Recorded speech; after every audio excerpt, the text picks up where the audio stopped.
Okay. There we go. Yeet. All right. Most of that got taken away, but everybody should be able to hear you guys now, which is the good part.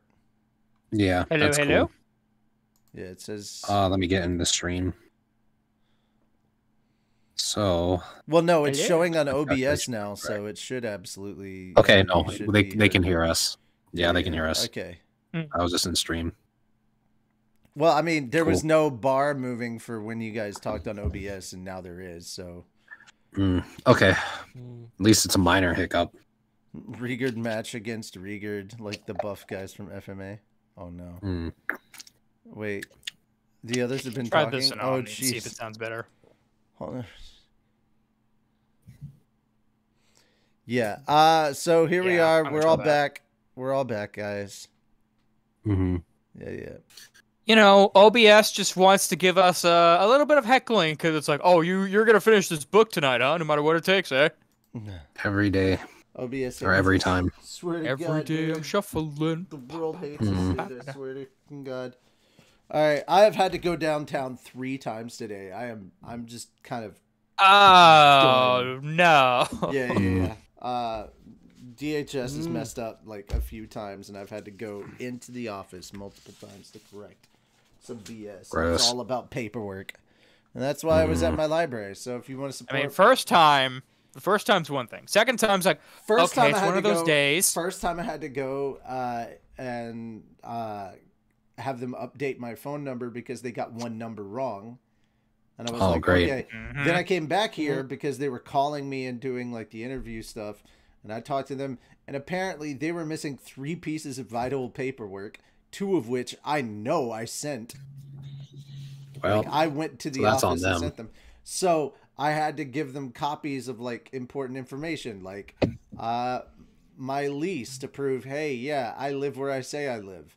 And then my electric bill. And then finally a bank statement. And so it just became this whole thing. I've basically in one day I've gone through as much gas as I normally go through in a month. God. Yeah. Sounds awful. Oh yeah, it's so much fun to have to pay for gas twice in 2 days. Great. Yep. Always fun. Yeah. So, that having been said, let's get back to the fun stuff, which is this. Please keep me entertained. I am at my wit's end. And guys, lastly, I want to say once again, please clip these episodes.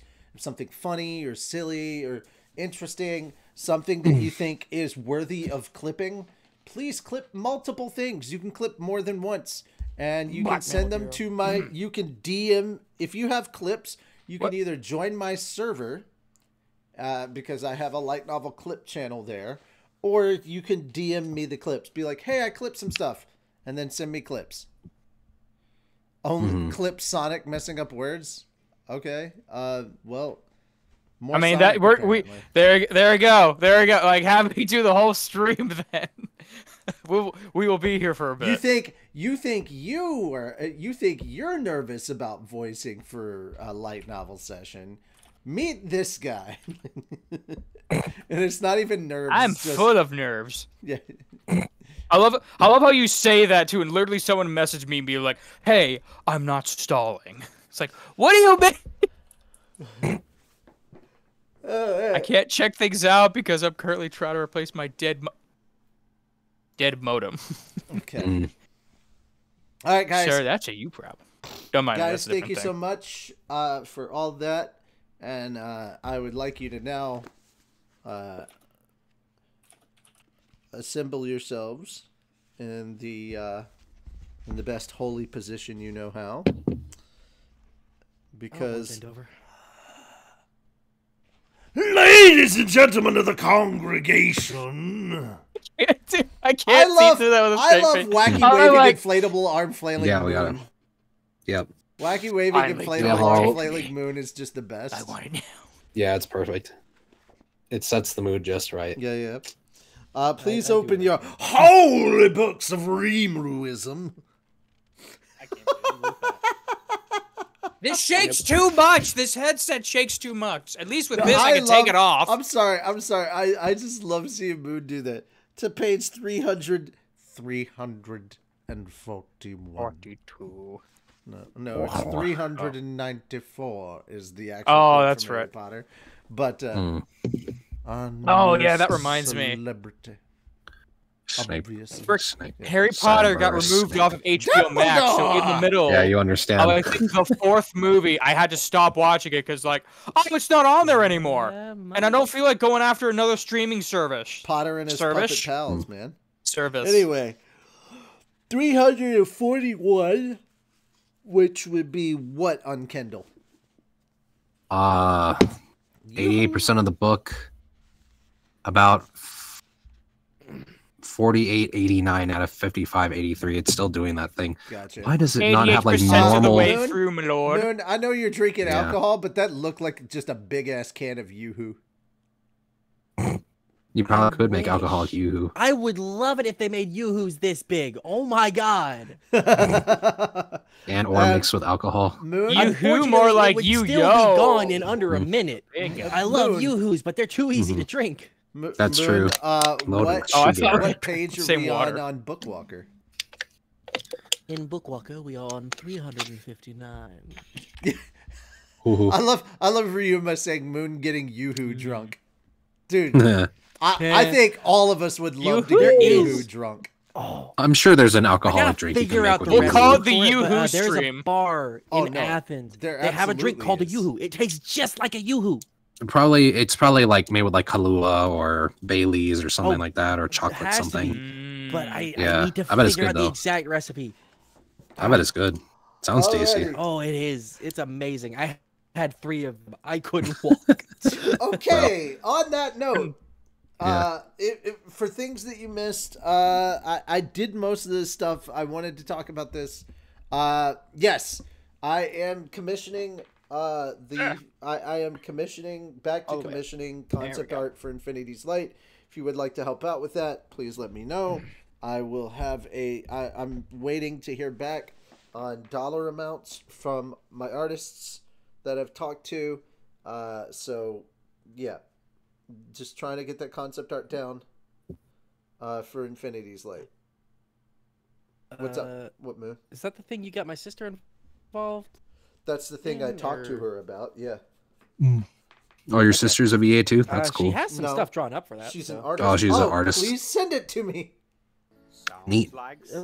Dude, you have stuff for her. Message her. You Talk to her have more than I contact do, information. clearly. Contact her, apparently. Do what? Ancient Merman, talked to her I think. Sunday. I don't know. Merman. See, literally, you talked to her yesterday. Look at that. Yes, I did. But like, it's your project thing, man. And for everybody else, well, she never messaged me about it. Okay. Well, Anyhow, that might just be a her thing. That's a her problem. also, Well, not I've- a her. Well, I mean, here's the thing. I have so many projects right now that I forget about other shit. So it's like That's That fair. is true. Yeah. Fair enough. That things slip through the cracks. So like if somebody doesn't tell me about it, I will forget about it because I'm working Fair on way enough. too much shit. Thank you for the sub, person. I appreciate it. I missed Yay. your name. I'm sorry. All right. Thank you. you like subs. Shit. Doms. I heard that. I fucking heard that. Thank you. What? Yeah. It was not unheard. Because I was about to say something like that. Nothing. Ryoma never clip mind. that so we could Yeah. hear it forever and always be able Yep. to go back to see what he heard or hear what Exactly. he heard. Exactly. No worries. Okay.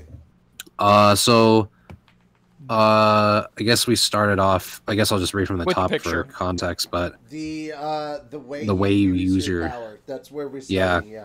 because Kono got absorbed and turned into a weapon for Carrera. The way you use your power is far too careless. Yeah. We I don't. will do, help you. We don't do recaps here. You want to know what happened? Watch the previous episode. That's fair. I was just gonna, Previously on the stream. Last I'll probably time just- on yeah. Slime. on Go fuck yourself. Slime. Watch it. Yeah. Go What do you Please. hear? Why are you asking Support us the about official release. here? Go and watch that last one over there, Hmm. right over there. See? Up right there. Last time on Slime, they made Fogo de Chao in Tempest. Ooh, I do love Fogo de Chao. It's nice. So good. Last time on Slime, You know what? Zoe packed some heat. Actually, That No, was you know he three what? weeks ago. he has a fucking gun. I forgot You know about what? That was You 3 know weeks what? ago. Hang on a second. Hang on a second, because I just remembered something. Okay. Because we're officially doing this now. I'm filling out paperwork and forms and shit. Shim, Yes. mark your calendar. For what day?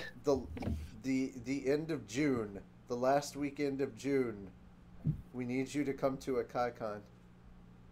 Hold on. Ooh. Yep. Last Fun. weekend of June? So the Yeah. 28th through the 29th, or the 28th through the 30th? Yes, literally those 3 days. Okay. I Yeah. will mark my calendar for that. Because if you do, I can mark wanna you see down if, as a panelist, and you can get like money off Oh, of your dear. badge. It could be interesting, sure. Yeah. Would Fun. I be okay if I travel to the con with a friend and then I go to the panel? Would that be okay? Are you staying in Nashville with someone else? I guess it would have to depend, but like, I was just curious because one of my friends might want to go to the con too, but Well, here's We'll the see. thing. You're kind of working the con, and I was gonna have you stay here so you didn't have to worry about a hotel. I gotcha. So it would be on like that Friday, right? Yeah. So that would be the first day of the con. the only reason Yeah, you I'm wanna get in saying a that day is prior. because- Hmm. All right, here's the thing. Okay. If you can't, it may be a little difficult, but if you leave on a Thursday and come back on a Monday, typically it's cheaper because weekend prices are bumped up. They're more expensive Yeah. on weekend flights. Yeah, and you want I to can leave understand earlier that. so that if something goes wrong, you have that much more time to work with anyway. Okay, we'll have to see. By the way, Richie, I don't know what's going on depending that on how time, many but people we'll we figure have that out. staying at your place, I had to get another air mattress, queen size and everything, Okay. for a completely different reason. But I can bring it with me. So we'd have at least 3 beds here. Yep. Nice. I'm still cuddling with Moon. Hmm. You'll share the air That's fair. mattress. There you go. Best part That's a is good everybody could go into my closet and see my recording booth.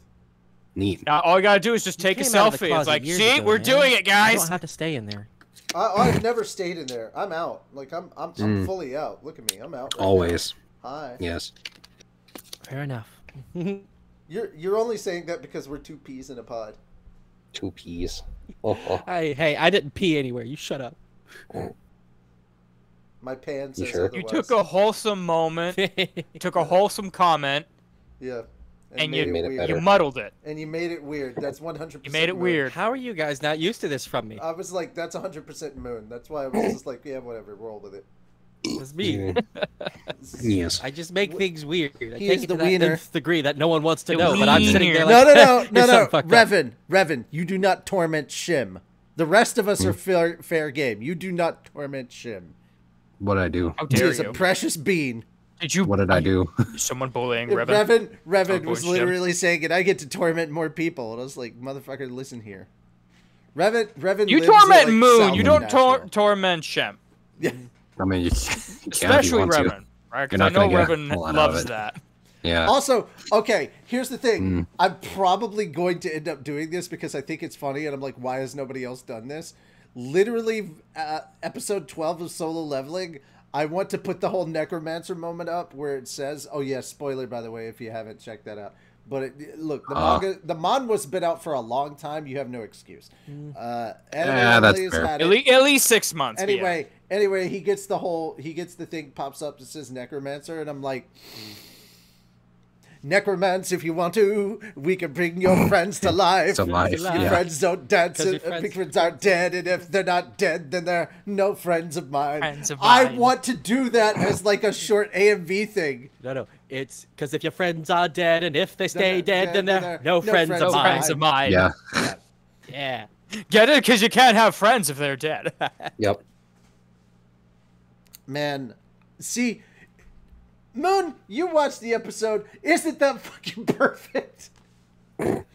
Absolutely. I will pay to 100%. see that.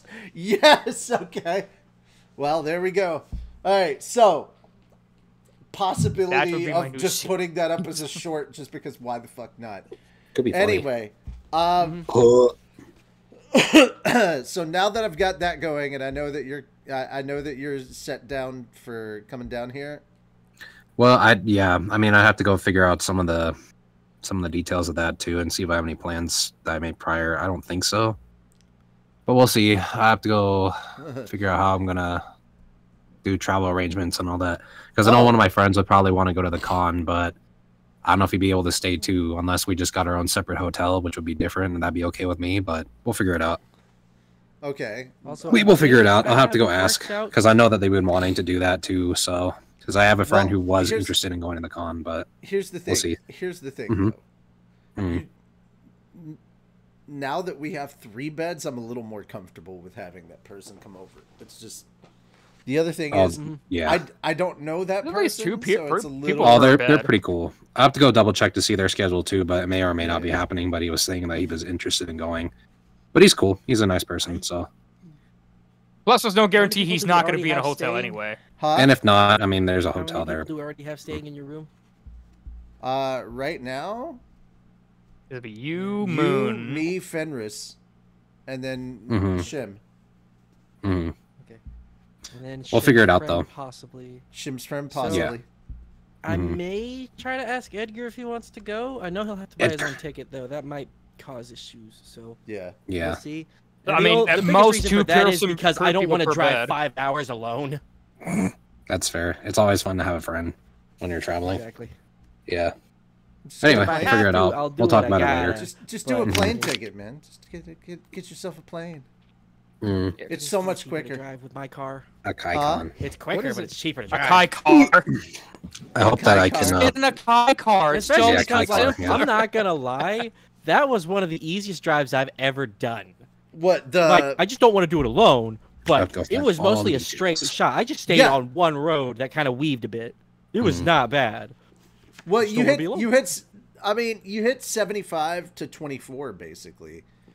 Like you hit 24 in Chattanooga, and you just keep on Chattanooga. It's a 2.5-hour drive from Chattanooga. Well, technically, you're time traveling a little, so it's 1.5-hour drive. Lebanon. But I mean, which one of us is not outside of Richie? That's the one in Lebanon, right? which one is not? What?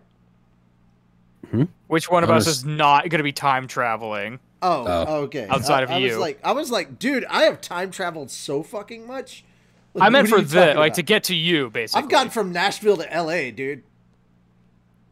I've been to Oh, LA. that must driving. I've been no. Oh, okay, no. I was gonna no, say.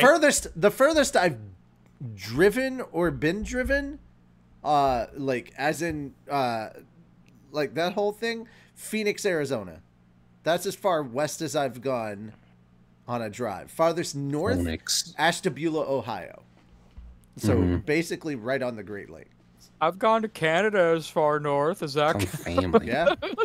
but as far as flights go, the furthest I've been are we counting military application. or just civilian? Because civilian it's LA, military it's Sicily. Interesting. Funny enough, my flight would also be LA. Actually, I have I've never been on a flown flight. across the Atlantic. That's the only one I've ever been on. I hear the Pacific's bigger. Tell you what, you know what? Yeah. All right. If I did go to KaiCon, I'd have to do a flight though. There's Yeah. no that's Oh, there's 3-hour no- Yeah. drive It's in Lebanon. and then Tennessee, another so- flight to get to the Seems like a Nashville smaller airport, con, or so to get that's to interesting. To get to Nashville. Okay, so That's cool. I'm 15 minutes away from the Nashville airport. Yeah. Mhm. Which But- that would not be a problem. It's just getting to that Well, point. the thing is that all right. Here's the other thing. Every time that you are listed as a co-panelist or you hold a panel at a KaiCon, Excuse me. a certain amount is knocked off of your ticket price. That makes sense. Yeah. Because But you have there's to do the only- work to set it up, right? But only 3 panels are allowed per fandom. So, Per fandom? per fandom, not per you. You can submit as many panels as you want, but per Interesting. fandom. So like, Huh. it's making it where they don't overload, just like one particular topic. Like we don't have 5 free run panels. You know. Oh, So yeah, it'd be so like a would be a lot to talk about with KaiCon that one. and then 2 other cons potentially. Something Okay. like that, maybe. Gotcha. What? Is it like a per con? So like a Kai con would be one, and then you have like another con, and then a third con. And that'd be it, or is it something else? No, panels. Panels at a Kai Oh, Con. so it's panels. Okay. Yeah, you're limited to 3 panels per fandom. So Okay. yeah, pick your poison. Well, I'm I know thinking Fenris is talking about doing panels and cons, but yeah. I think Fenris is talking about doing a Gundam panel, and we are talking about doing a live panel for Anime Church. So, I mean, That's at this point in 2 time, so this far. point in time, if I've got enough of you here, it looks like I got enough of you here. I was gonna do a light novel panel, just talking about how light novels have changed the industry. We could also do like a light novel reading panel. Just everybody, the light novel cafe. If we could put that on, if we could work with the cafe, Get a people little and just tea or be like- coffee or something. get like a little tea or coffee, and we just read light novels, and it's like it's cool. We just read We're doing light it live in front of all of you. novels. I don't think the internet there is all that great that we can pull that off. Yeah, it would be really hard. If anybody Internet has at a con like is. what? Yeah, I'm driving. I just looked up ticket prices just for funsies, see if they got cheap. The lowest one I could find was $267 For For what the whole days? weekend? from Atlanta to Nashville on Thursday. Oh, Round for trip the back ticket, like, on Monday. ticket price. Okay. Oh, that's not even for that including the particular hotel time, fee. right? There is no hotel fee. He's not For staying which- here. Yeah, He's there's not no staying at a hotel. hotel. He's staying with Yeah, me. we staying there. So But yeah, a flight there on Thursday with the round trip flight back on Monday. yeah, this economy is shit. Free. Yeah, driving is gonna be so much cheaper for me, Yeah. especially because I get to stop at Bucky's. It makes you one They're man building like one those here. van lifers. Oh, dude, they have it that's the easy. They other- could just that's- plan that whole thing. That's the other thing, guys. That's the other thing. All the restaurants we're gonna go to. Oh, 100%. Would there Yeah. be enough time to go to those, or would that just be Yes. kind of a side thing? Dude, Okay. that literally the restaurants I'm talking about are just in the Hermitage area. Okay. We're not headed to We'll have to get Fogo more de details, Chao but- or to his dismay. We're not going Yeah. to Butt Shack. If I go, we got to go Butt to Shack. Five Guys. Apparently. Oh, yeah, Five That's Guys is okay. happening. Oh no, If I Moon, go, anyway. Moon, trampoline park. Oh, that's cool. The trampoline park is literally right next to my gym. Nice. Well, Yeah. man, it makes Fitting sense. place. 2 different kinds of workouts. There is Yeah. there is a trampoline park. Yeah. That's cool. So it's right where the bowling alley is. There's the bowling alley. There's my gym. There's the trampoline park. They're The all in gym. one little area. It's great. Yeah. But yeah, and we don't have to worry too much about one of the places to go because it's open 24-hour. And that is Whataburger. Oh, What that's a cool. Oh I don't think yeah, I've that's ever been another to one. one If of I those. go, 24-hour. Whataburger's so good. Then there's also the Bao Bun restaurant. We'll get some Bao Buns. That would be cool. And Yeah. then literally Bao I'd walk Buns. next door and pick up a pizza from Marco's because the Bao Bun place is right next door to Marco's Pizza. Nice. I want to get their garden Get a hamburger pizza. for lunch, I want to pizza get their for garden dinner. pizza literally just so They're veggie you pizza. guys can try it because you're like, this is a vegetable pizza? This is way too good. But yeah, it's good. Anyway, fuck. We should probably get started. Cheese is a vegetable. let's get started. Wait, oh, this is a reading stream. I forgot. Yeah. Oh hey, yeah, we were. Hey, we Yeah. were supposed to be reading. At Everyone's least we did not screaming. make This food is puns. awesome. I like talking At about least it. we why did we not have a make book food puns open. for an hour. I Barbecue, any we pizza. could have. Bao bun pizza. Bao Bun pizza. Dude, there's so Yeah. much. Dude, that's what I. All right, so here's what I did with my niece we on go again. Saturday. I got a pepperoni pizza from Marco's, but before I picked up the pizza, I walked into the Bao Bun place and I ordered strawberry milk tea with tapioca boba. Sounds nice. Yeah, tapioca didn't really go well with it. I'm gonna. Try Yeah, some you other probably types weren't of having boba. your stomach was probably having a field day. Oh no, my stomach was fine. I just wasn't. Oh, okay. Like the tastes didn't go as well together as I thought they would. So Gotcha. I'm gonna stick with strawberry boba as well. Just keep it all strawberry themed. But Nice. yeah, strawberry milk tea, fucking delicious. Also, guys, Mm-hmm. you don't have to cram ice into the boba like that. Like, dude, let me have some of the drink. I don't need like that much ice. People. Yeah, I don't Yeah, like some it when places that put melts too much ice in there. because then you got to Yeah. worry Because about it freezes the watery. bulb at the bottom, Yeah, well, not and only then it's that, hard and chewy. Yeah, yeah, it is. It is. Anyhow, Shem, take us away. Okay. Take me away. The way you use your power is far too careless. I will help you, so you must make sure to use me better than that. It sounded like Kondo's voice to her, and the next moment she understood everything. In an instant, she made Kondo's ability her own.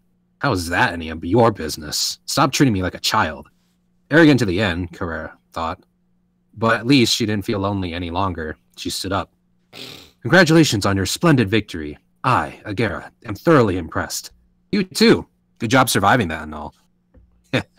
It's very embarrassing to receive praise from you, you know. Agera, despite being wounded up and down his body, was still smiling. He had taken the brunt of Kondo's sword skills, all while taking in the full fury of Carrera's magic. It had brought him almost to the breaking point, but now that he was no longer in sword form, that all fed back to him in the form of serious injury. It was a wonder that he was still manifesting himself here, but still, he looked tremendously satisfied with himself. This man, Kondo, he was a descendant of one of your trainees, wasn't he? It would appear so. Guess I shouldn't treat all humans like idiots, given the way they can inherit and accumulate skills and everything. Agera happily nodded. But seeing how much stronger he was than you was a surprise. The smile disappeared. He was, but only because he was a truly exceptional man. If we had fought with swords alone, I am positive I would have won. Yeah, right. They shared a loud laugh. If they were alike in any way, it was that they were both sore losers. Beyond the eyes, I mean that makes sense. That's great. You can bond over that. You're a sore loser there. We'll drink to that. Mr. Grinch. You're a sore Yeah, they do the one. snorting sound that he makes. Mr. Wait, hold on. Who are the characters in here? I'm trying. I'm It's cooking. Hold on. Agera and Carrera. Don't worry about No, it. all the time. You're Okay. a sore one, Mr. Agera. Nah, not quite. no. Oh my No, god. it's gonna get way too confusing. I don't if like we try to that. keep it Grinch themed. Let's just keep Yeah. it moving. Oh, I got one. You're Yeah, a sore one, Mr. man. Kondo. It Nah, only nah, works nah, if you nah. do the snort. It only counts if you do the snort. It's got to be like like Jim Carrey a does. Grinch, or something. They got one syllable or something. It's fine. Don't worry. But beyond the Mr. eyes, no, All right. that doesn't work. Okay. Just drop okay, it. Okay. Drop it. I'm so. All right. It's okay. Beyond the eyes of the laughing Carrera was a rift in this dimension, which was already collapsing. Through it, she could see Emperor Ludora sitting on his throne. Let's go. This fight's just getting started. Carrera strode on, her usual bold smile now front and center on her face once more. Of course, I'll be glad to join you, and we shall strike terror in the hearts of those who dare stand in our way. Agera followed, wounded almost to the point of death, but totally unconcerned about it. The enemy was still out there, and the most important thing now was the promise they must fulfill. Granite, the third-ranked member of the Single Digits, was a hero who supported the Empire from time immemorial. He helped lay the foundation of the Empire, playing an instrumental role in the 1,000 years of peace it enjoyed. Such a Glorified as a god strong of guy. war. I get it, because his name is Granite. Glorified as a god of war by its subjects, he was a great man, one chronicled in history books. Although he had disappeared from the public eye in the years since, he was still alive and well, serving as the Emperor's close confidant and captain of the 4 knights who guarded him. A skilled warrior, versed in all manner of weapons and fighting techniques, his physique was magnificent. Despite being over 2,000 years old, his black hair, slicked back and kept short, gave him an eternally youthful impression. He was now facing off against Benimaru, the Flare Lord. Both men squared off against each other in the center of the arena. I'm Granite, guardian of the Empire. Benimaru, consider me the second in command of the Demon Lord Rimuru. And after these introductions, all that remained was to fight. That was Benimaru's thought, but Granite just smiled at him. Now wait one moment. Are you willing to hear me out? That depends on what it is. It's simple. We've been doing research on you, you see. I've been told that you're a very, very strong man. I'm flattered. I wasn't trying to flatter you. I've slaughtered many powerful people, so I have a good eye for these things. In my opinion, you have fully passed the test. Not even your garden variety demon lord could give you much trouble. What are you getting at? At this point, Benimaru was getting irritated. He didn't mind negotiation, but now that the battle had grown this heated, there was no time for casual conversation. If he was going to surrender, that was a different story, but the way Granite looked, that wasn't the case. If anything, he seemed to be steering this talk towards demanding Benimaru's surrender. That prediction was right on the money. I didn't expect you to be this strong, you see. It's quite a surprise, and I have to say, Kondo disappointed me. Thanks to the negligence of his Imperial Intelligence Bureau, the entire Empire is exposed to danger. If this damage is worse than expected, it will be too late to stage a final battle. Personally, I think it's time to call it a day. Will you swear to join my side and serve under me? If you do, I promise I will take full responsibility for both you and all who serve you. It was a very convenient offer for Granite. Here he was, facing sure defeat, and instead he was offering a ceasefire with zero consequences for himself. From a third-party view, that's all it would have looked like. But it wasn't that, for Granite didn't think he could lose. He was only trying to bring Benimaru and the others to shore up the significant loss of strength the Empire faced. And Benimaru, seeing through this, was now feeling extraordinarily annoyed. This fool, trying to use us as his pawns. But he does seem to have the power to back up that confidence. Benimaru calmly assessed Granite. The fact that he was making this suggestion here, in the alternate dimension, indicated that he knew what was going on in the other gates. He was more than a guard, likely more of an officer type, with a tactical view over the entire battle. Putting my army aside... Oh, hold on. Putting my army aside for a moment, what would you do with Sir Rimuru? I'm sorry to say that the Demon Lord is dangerous. In order to confirm your allegiance to me, I'd need to ask your help defeating him. That was about what Benimaru figured. This was the offer he made, but what he really wanted was for the monsters to slaughter each other. And yes, maybe Granite would take Benimaru in if he survived, but he wasn't stupid enough to trust such an uncertain story as that. Besides, betraying Rimuru was too outrageous an idea to even suggest. How ridiculous. We would never stab Sir Rimuru in the back. Benimaru was listening to all this in order to stall for time. He had, in fact, heard a little voice in his mind a bit earlier, a vaguely familiar, comforting one, and it had a suggestion for him.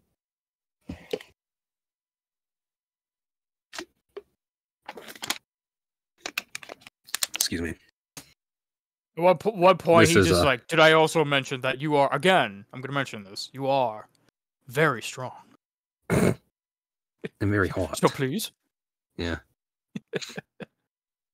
This part is Seal. Oh, shoot. I did not realize that my mic was muted. Oh, that's okay. Go for Yeah, it. yeah. So I pulled... I was wondering because I we saw your shouldn't mouth take his- I move. pulled another one. Granite. Yeah. Oh boy, not again. Oh, man. I was... Yeah. How to do it. Things... That wasn't OBS this time. Yeah. No, was yeah, just that's me. just Mm. your mic. Yeah. Go for it. Okay. Moon, I find that your quips are getting more and more rocky as time moves on. Weeps. Oh. Eh, Yeah. All right, there we go. Yeah, it's a bit Benimaru, rough. I make a slight modification to the type of power you crave. It was a pretty shady thing to ask, and normally Benimaru would have never given it the nod, but for some reason he agreed to it. He had evolved into a flame soul ogre, a spiritual life form, but he wasn't satisfied with just that. He had been lent an ultimate skill from Rimuru, and based on that experience, he wanted to acquire one by his own hand. And he was actually halfway there already, watching the battle between Rimuru and Valgrind, as well as the struggles of his other companions. Benimaru had become enlightened. Excuse me. His power of fire, his main specialty, was now integrated with his unique skill, Born Leader. He couldn't reproduce Rimuru's absolute severance ability, but his beloved sword Guren had been reforged by Kurobe to attain God class. When Dark Flame was added to it, the difference in performance was such that he'd never lose with it. Between his unique talents as a Flame Soul Ogre and the skilled Born Leader that united them all, he was on the verge of reaching his ultimate peak. That's when the voice came in. So he decided to wait and see what kind of changes his approval brought about. That was why he agreed to talk with Granite. But when he asked him to betray Rimuru, Benimaru began to regret it deeply. The mere suggestion was offensive to him. Having had more than enough of this, he drew his sword and pointed it towards Granite. Ho ho ho! It's not good to have a short fuse like that. Monsters are all about survival of the fittest, aren't they? Aren't you supposed to serve and follow the strong? Don't monsters switch masters all the time? Hearing this from Granite almost made Benimaru's blood boil. He was the commander-in-chief of the monster forces, and he thought he had a good grip on his anger by now, but... Guess I can't laugh at Shion any longer. He mocked himself for it, and now he had no intention of holding back his anger. Draw your blade. There is no meaning to further conversation. Oh, brother, Granite said, shaking his head. I don't understand. This is both an extension of mercy and the greatest concession you could ever receive from me. Out of great respect for your position, I was allowing you to serve under me without anyone having to be hurt. He sounded truly mystified over it. He certainly didn't doubt his own strength. He was saying all this because he truly believed he could overwhelm his foe. And Benimaru, fully aware of this, grew more incensed by the moment. The only reason he hadn't started slashing away yet was because he wanted to make Granite truly regret his words. So are you going to keep this chat going because you want to make excuses about your defeat? What a thing to say. I like your spirit, but you should really know your place here. Yes, my men were perhaps too proud for their own good, and all of them are now defeated. It would shame me to even show my face to His Majesty right now. But if you would only nod your head at me, we'd have more strength than ever before. I'd be happy, and even better, you wouldn't have to die. We can build a good relationship that way, can't you see? And now that I've given you my offer, do you understand what's at stake here? I'm not at all the sort to use you and your people as discardable pawns, you see. Despite how obvious Benimaru's annoyance was by now, Granite just kept pressing on. And even worse, he was unmistakably sincere in his words. He had the air of a hero, certainly, and his demeanor spoke volumes about his honest, guileless approach. If you, too, are a commander, think about it. Think of all the soldiers and officers you could save with a single decision. And let me also tell you the cold, hard truth. Damrata and Kondo truly are strong. I have been friends with Damrata for many years, and I know his character well. I'm stronger, of course, but not even a primal could defeat the likes of him. And look at Kondo, a relative newcomer, but every bit as strong as we are. His Majesty placed him under his control because he's too dangerous, really, but there's no way a primal could beat him either. What I'm saying here is that if you seek to confront His Majesty, you will have to face 4 invincible guardians first, including myself and Velgrind. And you can understand how impossible that is, don't you? This guy's got a pretty loose tongue, Benimaru thought. That diffused his anger a little, so he decided to see what else he could milk him for. There were a few words here and there that enraged him, but if Granite could reveal more of the Empire's inner workings to him, he wouldn't mind putting up with it. One interesting tidbit in particular was how the Emperor had Kondo under his control. It seemed clearer now that Ludora had some kind of domination skill. Of all the irresponsible things to say to me, it's a little surprising to hear you decide for us that we can't win. Besides, even if I said yes, I have no interest in having our hearts and minds all be controlled by you. Have I piqued your interest? Well, I'm sure I have. I understand that you ogres have long served as talented mercenaries, so I assumed you might be interested in joining me under the right conditions. And fear not. As you said, His Majesty can indeed control people's minds. But there's hardly any point worrying about it here, is there? Unconvinced. Well, you may be entitled to, but it's something of a thorny issue, you know. If you are ruled over, after all, you should be proud of it. If you weren't competent enough for that honor, after all, we'd just be ignoring you anyway. Kondo is ruled over in the same way, too, although he's not aware of it, or he's not aware of it. I'm the only one who knows about it at all. Or who knows about it all. Can't help but feel a little sorry for him sometimes. This is going nowhere. It really was out of the question. He could understand Granite's logic, faulty as it was.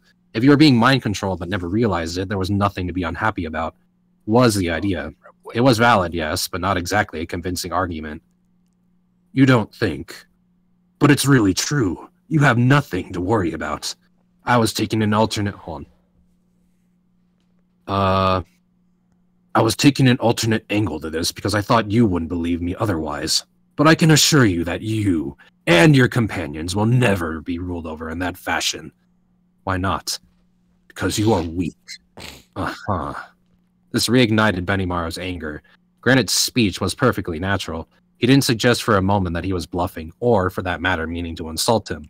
He was just breezily declaring that Benimaru and his team were weak, a natural fact in his mind.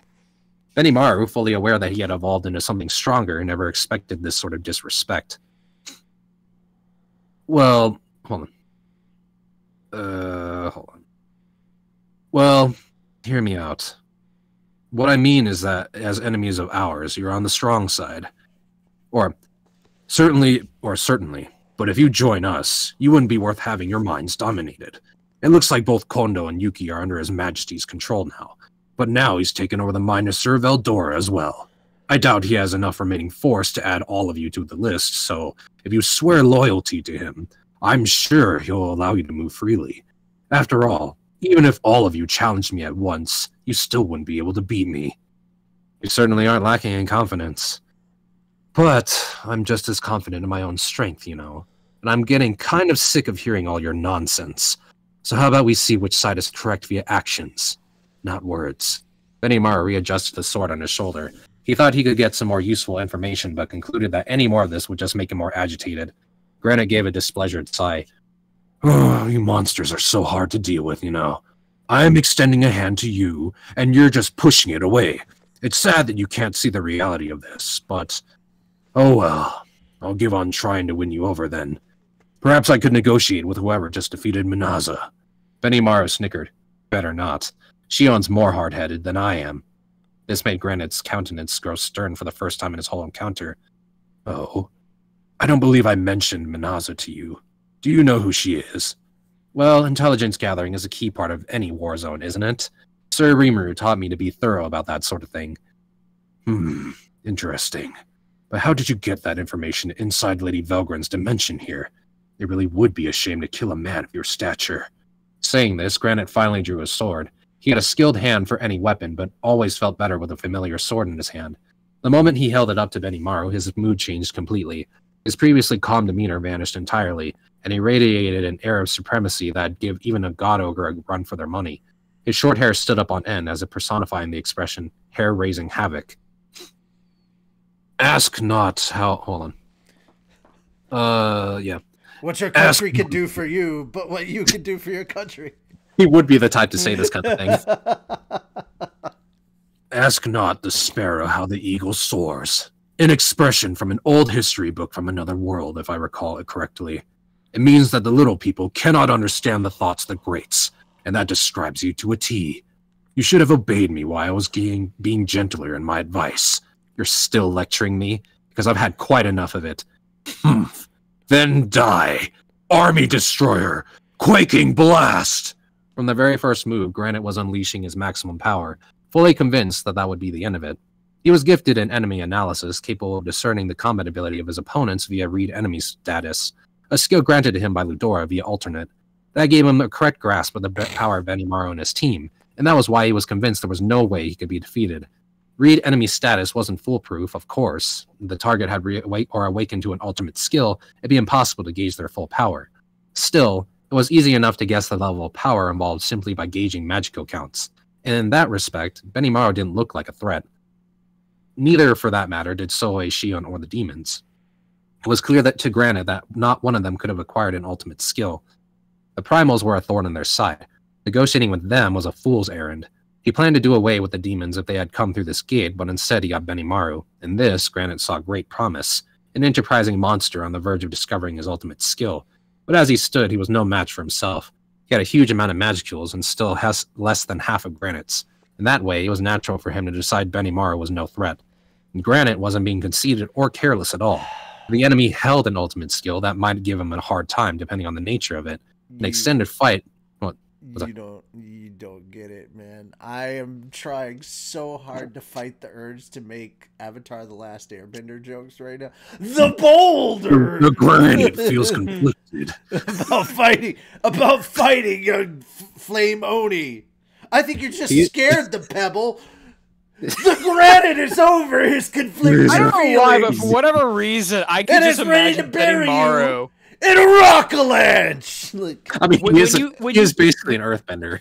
Yeah. I mean, when you made the reference of like him being like almost like saying that line that Bernie would do, I just imagine like, oh god, what if Benimaru, when he got older, got into politics? He put down the sword and he picked up the podium. Oh. I was just thinking, I am not Benimaru, I am Ogre Lord.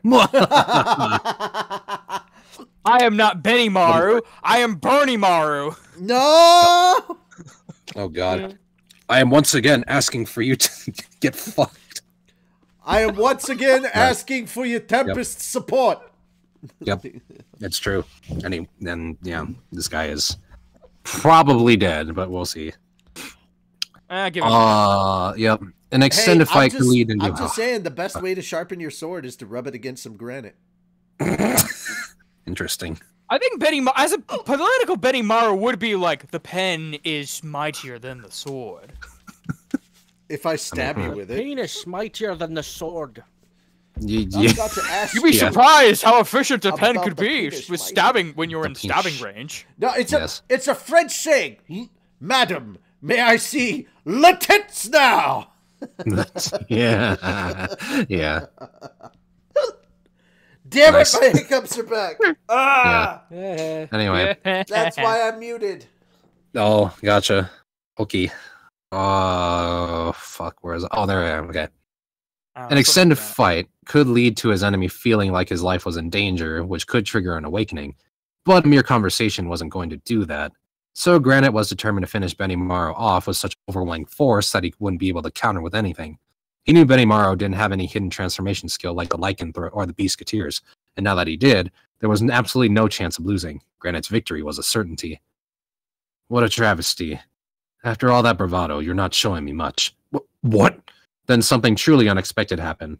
Army Destroyer Quaking Blast, a move that contained enough energy to vaporize Benny Maru, was harmlessly parried off by his sword. It was a truly unbelievable sight to behold. All of Grant's equipment was God-class from head to toe, and Benny Maru clearly wielded a good sword, but he couldn't have held up to God-class gear. And more to the point, No! This is unreal! Why? Why have you obtained an ultimate skill? Granite's shouting was understandable. The idea of someone obtaining an ultimate skill without showing even the tiniest sign in advance was sheer lunacy. It threw him into a panic even though Benny Maru remained cool. Why are you so amazed? Aren't all of us growing constantly in life? He tried to sound cool about it, but on the inside he was sweating it badly. In fact, he had obtained this power at the exact moment he stepped up to stop Granite's blade. And right when he did, he got a glimpse of his whole power. If his timing was even off just a little bit, Benny Maru would have taken terrible damage. He could have died even. There was certainly nothing to laugh about. That was a close call. I didn't think he was hiding his full abilities that much, but without this power, I would have lost, huh? Good thing he now thought, that he put up with that story for so long. Right. Now it's my turn. Mentally shifting gears, Benny Maru focused on his enemy. He was glad to survive that in the end, but he could reflect on that later. The power he had just acquired was exactly the ideal he had envisioned, so he wasted no time breaking it out. As free and easy as he was taking a breath, this was the ultimate skill of Amaterasu, Lord of Shimmering Flame, a fearsome force based on the information Seal obtained by analyzing Belgrind. His beloved sword Gurren took on a black glow, the dark haze of heat that now symbolized his authority. This was both a literal haze and a representation of being fully impossible to hit. No substantial form, something that cannot be burned, frozen, or cut open. That, and it had one more meaning, the light of the sun, a superheated flame. To the magical flame was added Benny Maru's swordsmanship, and not even he could imagine how powerful that made him. Granite, for his part, had fully lived up to his God of War nickname. Although shocked for a moment, he immediately calmed himself and began searching for his enemy's weak points. Benny Maru now had far fewer magic kills, a potential side effect of acquiring an ultimate skill. He remained a force that your typical demon lord would be helpless against, but his magic level was only a third of Granite's. This unknown new force was a threat, but by his reckoning, another full-throated strike could overcome it. "Don't mess with me, monster," he shouted. "I'm not going to hold back next time, and you're about to face every ounce of my might." In the Imperial Army, Granite's brute strength was second only to Valgrin's. He was stronger than Namrata even, and likely an even match with Kondo. That remained just as true now, but there was a good reason why he was entrusted with guiding Ludora. He just never had a chance to fully get serious in battle. Now he was summoning all his might to crush Benny Maru. "Die! Army Destroyer! Quaking Blast!"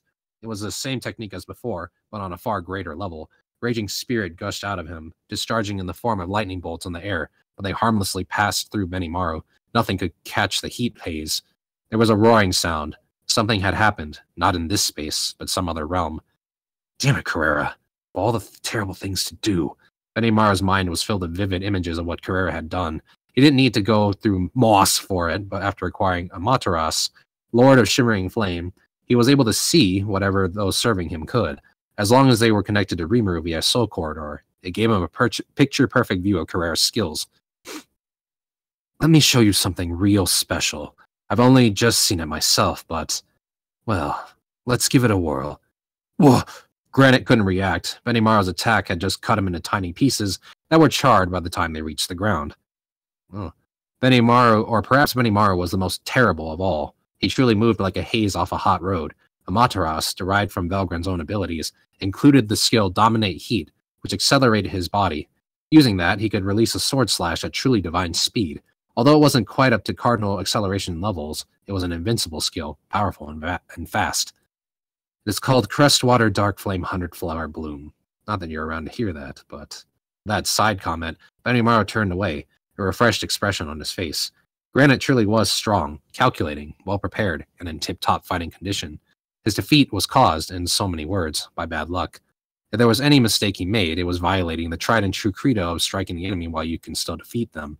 Benimaru vowed to not repeat Granite's error in his mind. Excuse me, I'm gonna sip. Valgren was growing concerned. She should have been watching out for the Demon Lord Rimuru all along. He had consumed her separate body, and now she couldn't communicate with it. Any thoughts she projected were swallowed by the abyss, doomed to never receive a response. Even pouring energy into her other body felt like nothing more than throwing it into a bottomless swamp. There was just no point to it. The true dragon bit her lip. Approximately half of her total energy was lost with no hope for recovery. Seeing her seemingly invincible parallel existence get defeated like this made it hard for her to retain her composure. Compared to her at full health, she had only around 20% of her magicules. It was now, in her estimation, impossible to defeat Rimuru, and she was forced to conclude that fleeing the scene as soon as possible was her best choice. Udora, I can't put him in any danger. Or I can't put him in danger. So she decided to abandon guard duty of the gate she was behind. Fortunately for her, she guessed, nobody had come to attack her yet, so she didn't have to hesitate as she went back outside the gate. If someone got in her way, she could just take care of them then. There, in the room with the 8 gauge, she did indeed see a few figures. Oh, why are you leaving in such a hurry, Lady Valgrind? Did you forget something? The question was asked by Testarossa, relaxing and sipping some tea like she owned the place. Blanc. Testarosa's smile grew as Valgrind glared at her. Considering the hurry she was in, having to face this troublesome opponent was a great annoyance. I asked you, Testarossa said with an elegant smile, to stop calling me that, didn't I? Or are you trying to pick a fight with me? Her eyes were no longer smiling. Valgrind was still superior by far to her, but she wasn't ready to take a single step back. You want to go with me after I beat you that badly? I would be happy to, yes. After all, I don't really need to win. If I can buy some time against you, all is well. Testarossa stood up as she spoke. Valgrind immediately greeted her with her fist. The shockwave shattered the table and chairs, Esprit and Zonda evacuating a prudent distance away. Now she was dancing lightly on the ground. Valgrind's heat was so intense that just touching her would burn her to cinders. Her speed such that you couldn't see her with the naked eye. It was an intense onslaught, and there was certainly no need to try taking that on. And it wasn't just a matter of level. Valgrind had nearly 10 times more magicules than Testarossa. Even though her tank was down to about 20%. Excuse me, that's how much of a gap there was. And yet Testarossa looked as relaxed as ever. Winning would be difficult. There wasn't really any way to defeat her. But if she wanted to stall for time without attempting a victory, there was no problem for her. This is why I hate you so much. Oh, too bad. I have nothing but the utmost respect for you, as Sir Valdora's elder sister. Quit being so shameless about this! Stop bothering me and get out of my way! Sorry, but I will have to decline that request. I may not look it, but I'm a very sore loser. So, I'm gonna get even with you, right now. Testarossa truly meant it. She couldn't beat Valgrind in a head-to-head match, but merely harassing her was much easier. And even if she couldn't hold out until the other officers were on the scene, Rimuru himself was likely to show up soon. By that point, her victory was assured. Sir Rimuru's victory was truly a sight to behold. Overwhelming Lady Valgrind was like taking candy from a baby for him. Now it's my turn.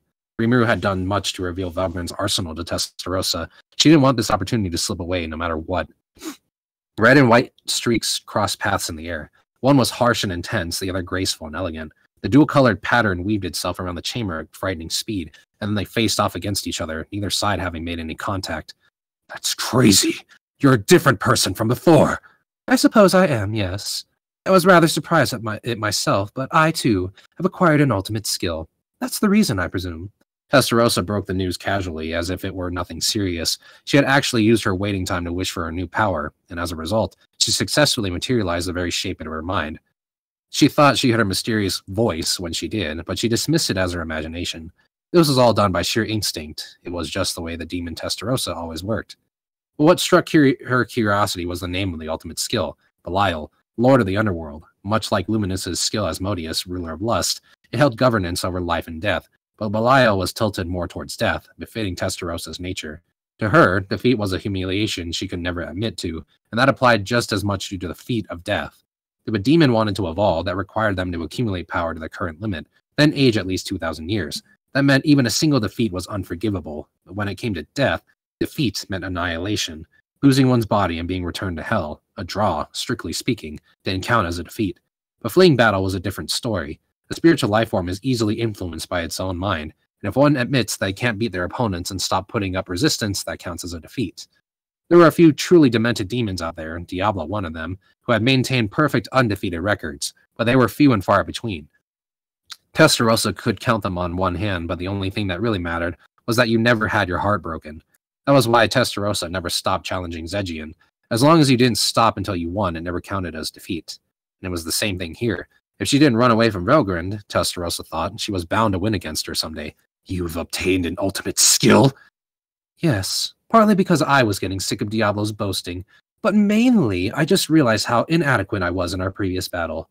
If a skill represents what I am in my heart, I thought, then I didn't think I really needed any. But that, it seemed, was rather shallow thinking. Perhaps it was because I was able to face up to my own desires. I feel like I better hone the way I use my powers from now. Considering her possession of Raguel, Lord of Relief, Velgrind could understand what Testarossa meant.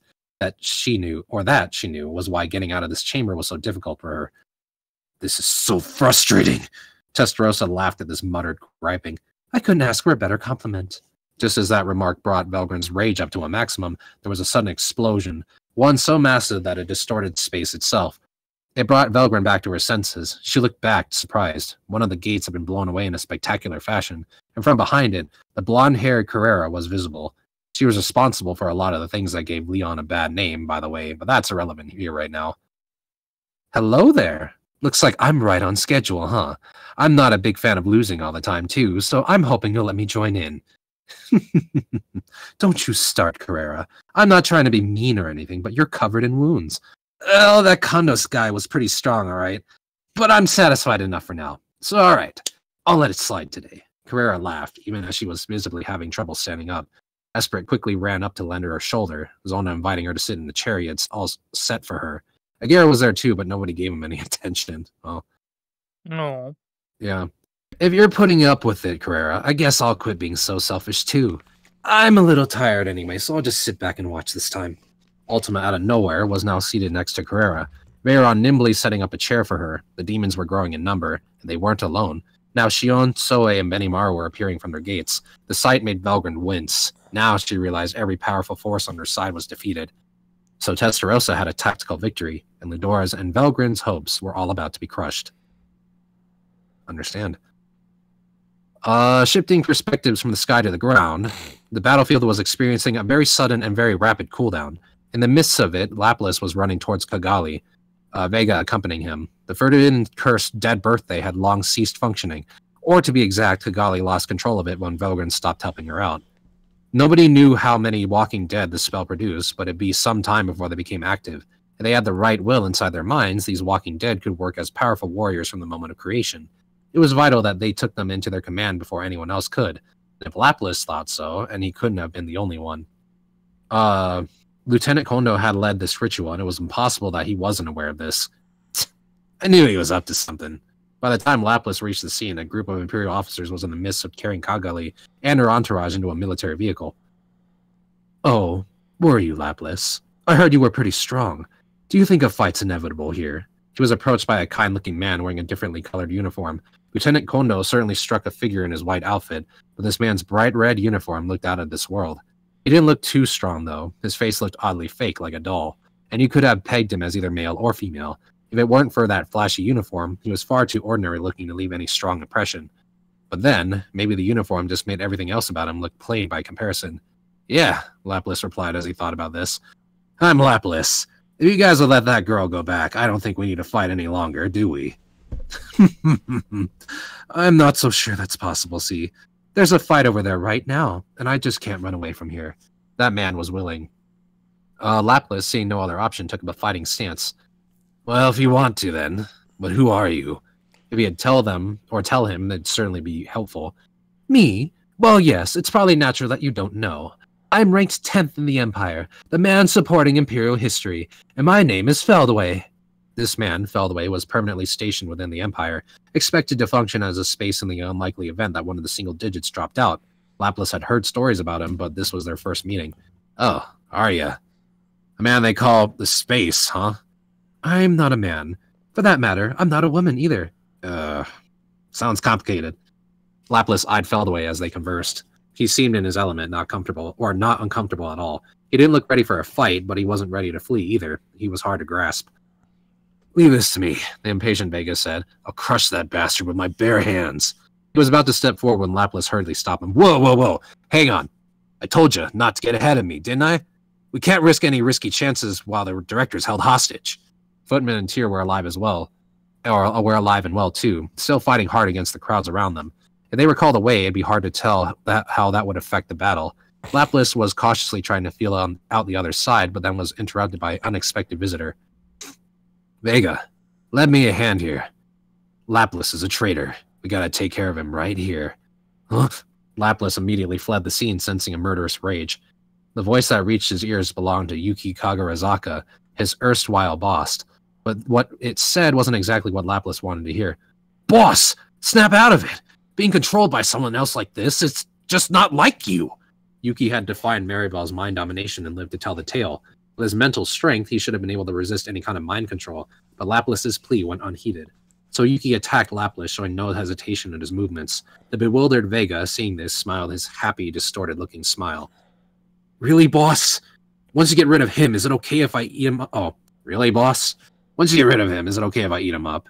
Sure thing. I'm all for whatever makes you stronger. Thanks, boss. I'm so glad you understand. That was Vega's philosophy. Always stick to the stronger one. Never any sense of ethics or morality in his mind. Preferred living more on instinct like the wild animal. Thus, without even feeling that this was an evil deed at all, he gleefully launched his attack against Lapis. If it had been either him or Yuki alone, Lapis could have dealt with that. At the same time, even for him, that was asking a lot. I ain't a fan of this at all. I was trying to save the chairman, and now I'm about to get myself killed. Better leave now. Strategically, Lapis was absolutely correct, but it wasn't going to happen. Don't bother trying to escape. Your name is Lapis, right? You're as cunning as you are cautious. You're too dangerous to let free, so I think we'll have to have you die here instead.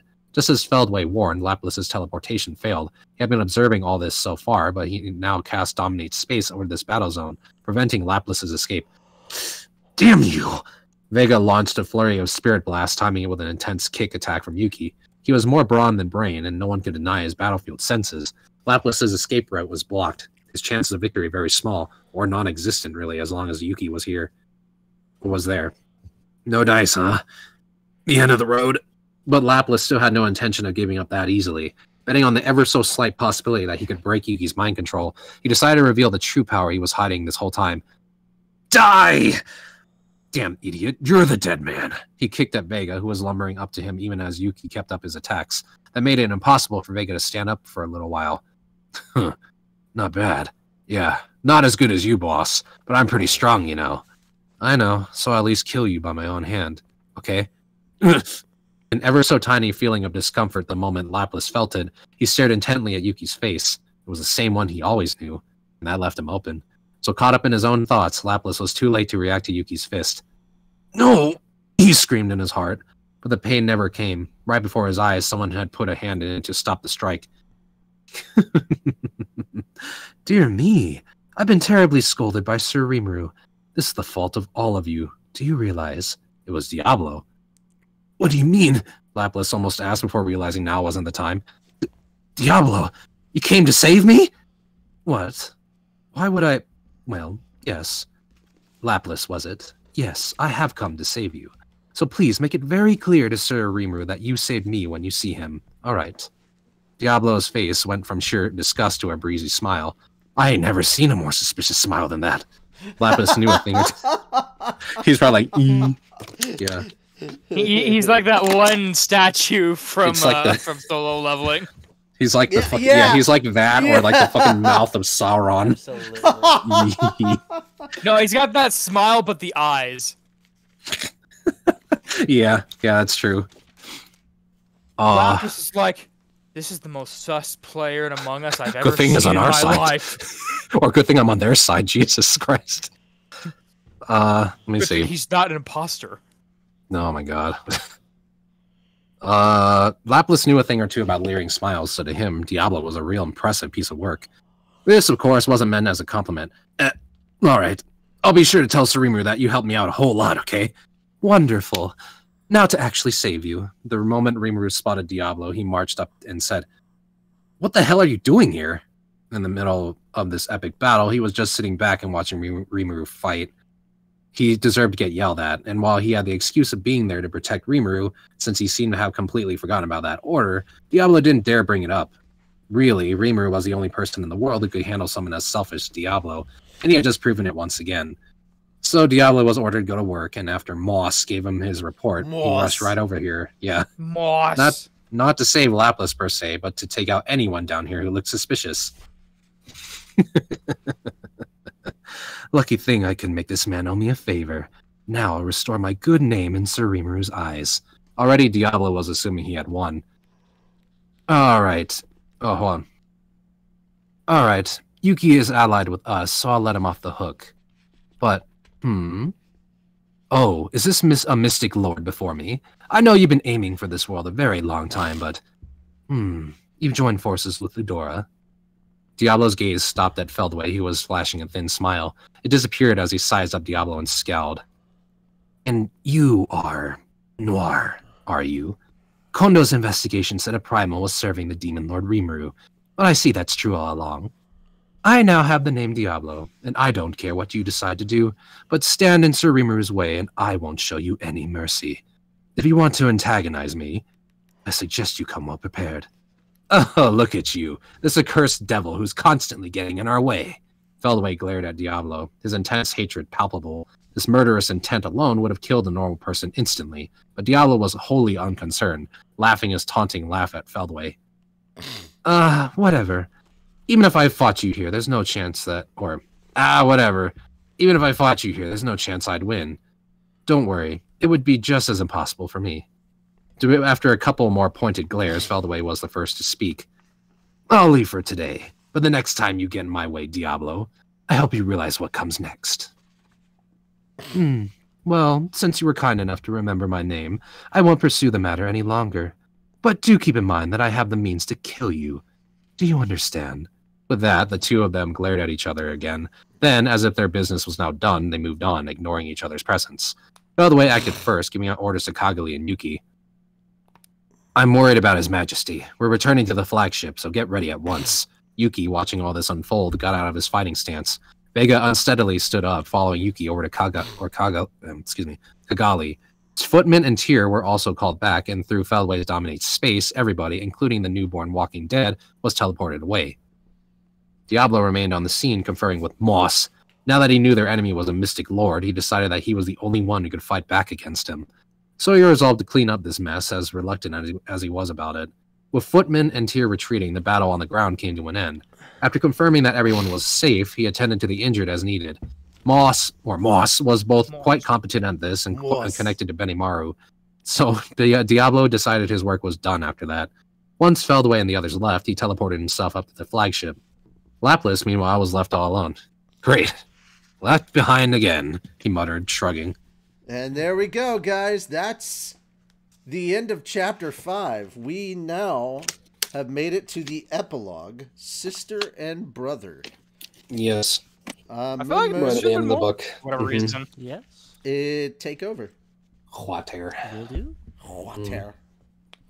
I chowed down on Velgrind, and things were a lot calmer. Now that I had the time to look around, I surveyed the battlefield. The force was pretty badly damaged, but our capital city of Rimuru appeared to be safe at least. Everywhere around it was now an empty lot, and there was some damage here and there, but Geld and his forces did a good job protecting it for me. That was a relief. So what are you doing here? Sir Rimuru, you see, I was making sure that nobody would get in your way. I felt like someone was watching me during that whole battle against Velgrund. It was annoying, to be honest, but I didn't really have the time to attend to it. So here we are. I definitely felt like I deserved to complain. All right, fine. But everyone else is working their asses off right now, so you go join them.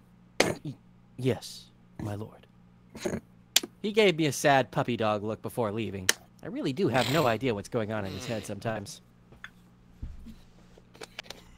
Richie, that's you. 1 second. Oh, man. Okay. Flipping through stuff. Oh, it was at the bottom of the page. I thought it was next page. Yep. I imagine he was watching your battle, Master, under the auspices. Auspices. Of preventing anyone else from interfering.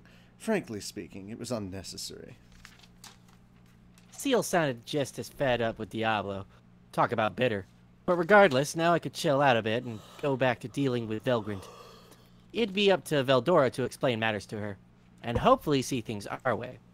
When I checked in with him, I found that Veldora was basically blaming me for everything. Ugh, I thought, why do I have all these problem children working for me? I assumed he was trying to deflect Velgrund's rage by making me out to be the bad guy. My sister! I wanted to tell you that I was safe, but Rimuru didn't let me. But now that we're in the same position, you'll understand what I'm saying, right? That kind of thing. Literally like throwing him under the blaming bus, his yeah. friends. For real. Amazing. It was like a spoiled child blaming his friends because he didn't want to get yelled at. It was clearly a mistake to leave the persuasion effort to Veldora. But considering the fit of rage Velgrund had after thinking Veldora was dead, I can understand why he wouldn't want to show his face around her. I get that, but did you have to blame it on me? All you're doing is pushing all the trouble on me instead. I asked him to persuade her, but now she's going to be even more critical of me. It's pointless. So, yeah, I couldn't leave Veldora in charge any longer. I needed to explain to Velgrund that she was in the same position as Veldora right now. Alrighty.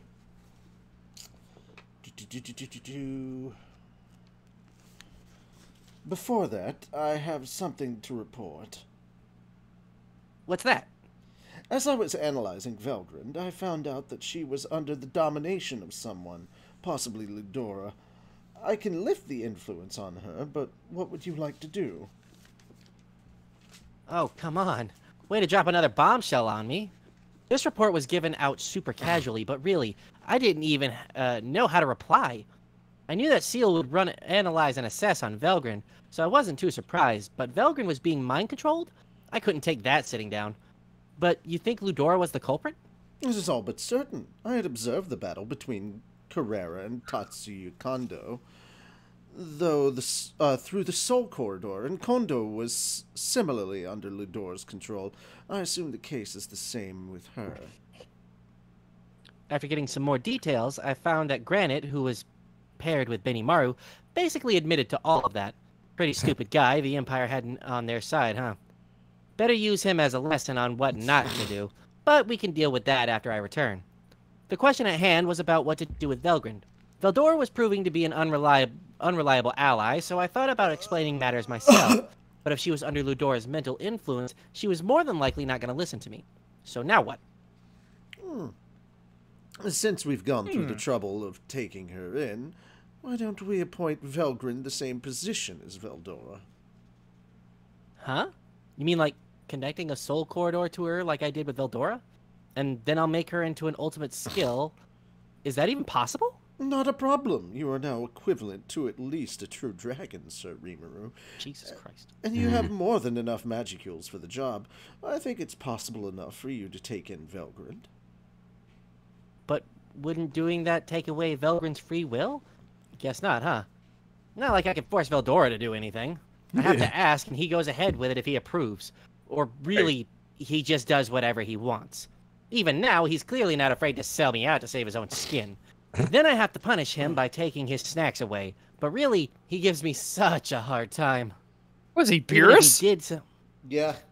Yeah. Even if he did something really bad to me, it was no longer possible to take his freedom away. I could stop the energy supply, but I can't just make Veldora disappear with a snap of my fingers. Plus, with all the magicules a true dragon has, you can't just do away with that in any normal manner. As long as Veldora is not too on board with it and goes back to confinement voluntarily, he's free to do what he wants. So, basically, there's no compelling him to do anything. When he's freed, I can't bend his will, really. Remembering that, I realized that Velgrin would probably be the same way. If I gave her the same status as Veldora and freed her like that, I bet it'd be the quickest way to prove my innocence. I wouldn't be further misunderstood and exposed to these falsehoods about me. And if these two siblings have a fight, well, that's not my problem. That's not really in my job description. Alright then. Let's put her in the same state as Veldora. Seal. Okay. If you're still anxious, would you like me to place some restrictions on Velgrind? Restrictions? Is that even doable? Yeah, considering what lies ahead, maybe we need to set things up so she can't disobey me or whatever.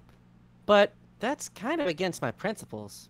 If I fail to get Velgrind over to my side after, it's better for everyone involved if I keep her isolated in complex space. Forcing her into anything would just make me the same as Ludora. If she doesn't cooperate with me, then fine. As long as she promises not to interfere with us, I have no problem with her going out and living wherever she wants. Seal. Alrighty. Seal. Yeah, I'm going there. Calm down. You shut your hole! What do you think about the situation, Seal? Very well. That's your style, after all. So, my policy was all worked out. Let's put it into action. First, some hellos. Hello, Velgrind. How are you? Are you Rimuru? Quit messing with me. Let me out of here right now. I had turned my attention to her within my complex space, but she was just rampaging all over the joint. I suppose, to an outside observer, this was some suspicious-looking slime approaching a beautiful woman. I looked like a criminal, really. Though, I suppose, by default, I could look like a pretty girl, or 16-ish, having her way with an older, bewitching beauty. It was all kind of iffy either way, but I had no choice. Within my image, I held my hand out toward Velgrind, feeding on Ludora's power over her. I unlocked it, and connected a soul corridor up as I did. There are doors on both sides of this, so I made it impossible for her to communicate with me unless she opened her heart up to me. I can talk to her, at least, so I'm hoping this effort isn't in vain. These tasks all wrapped up without any problems. It immediately made the rampaging Velgrind act a little more her age. The change sudden enough that I was more surprised than her. Rimuru, did you by chance do something Oh, no. Yeah, that's Different person. yeah. Rimuru, did you by chance do something untoward to my sister? Shut up, you idiot! Of course not. If you had persuaded her like I asked you to, I wouldn't have to go through any of this. We were about to have an argument right then and there. Silence! Oh, okay. My apologies.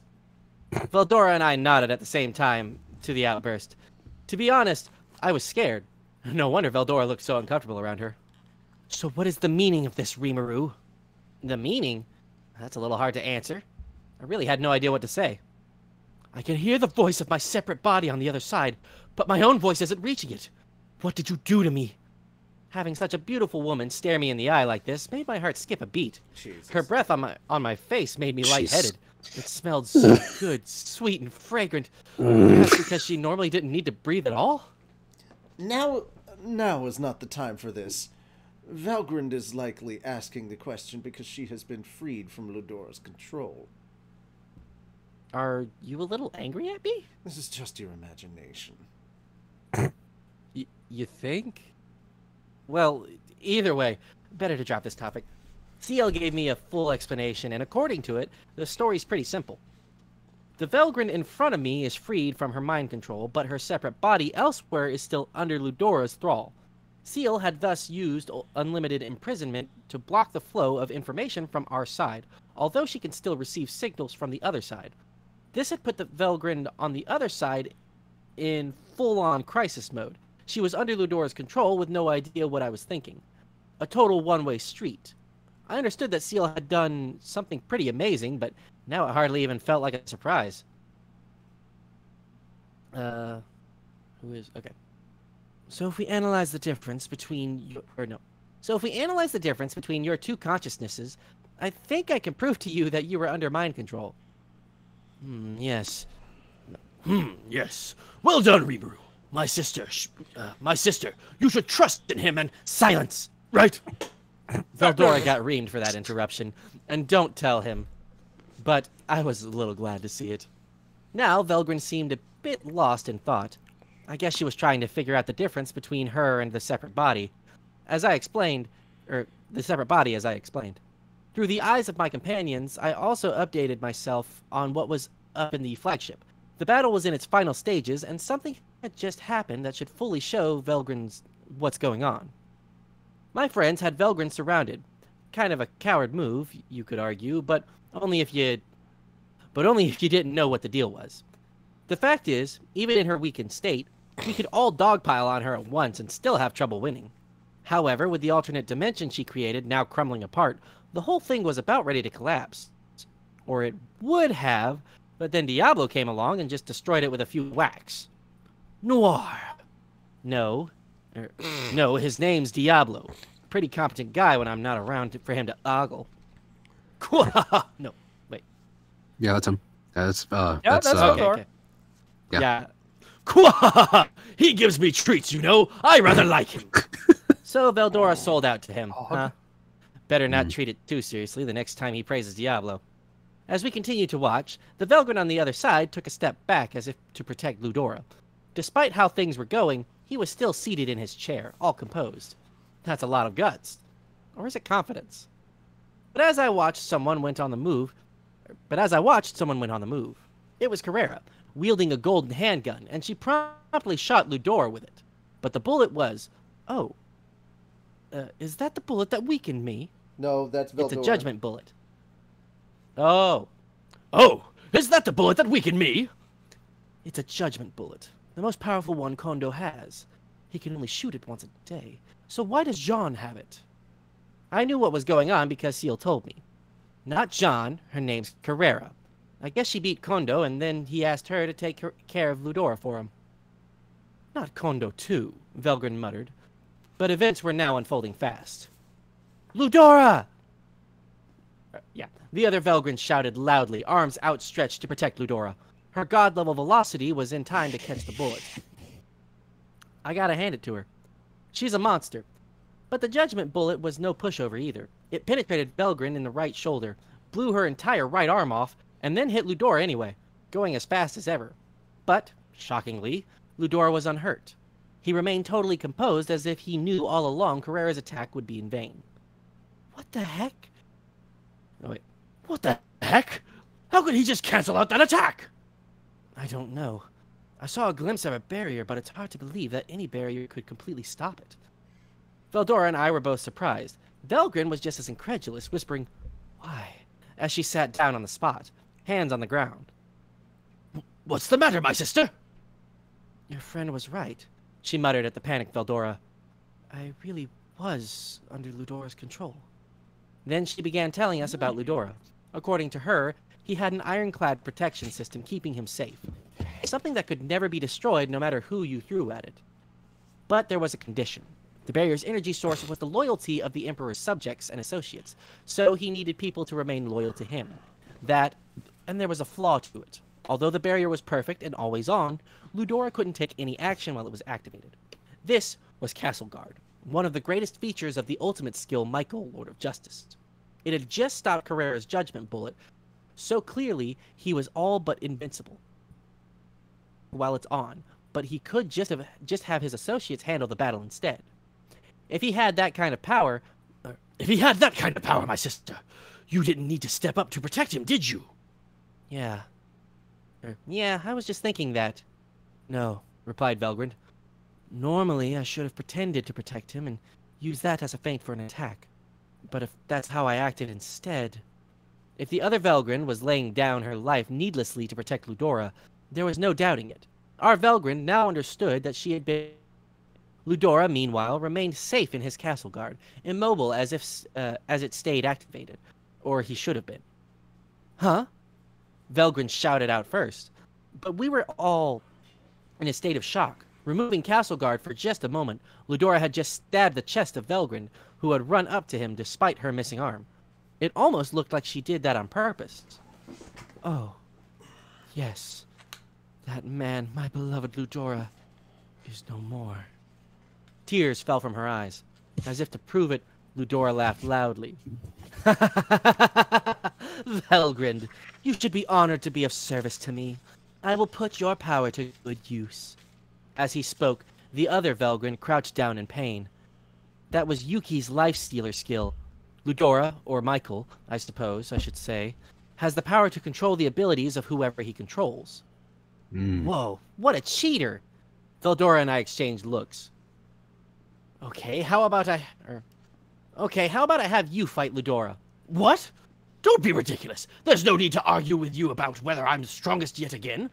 But I don't want to deal with someone who looks like such a pain in the rear. I'll make you a parfait for dessert.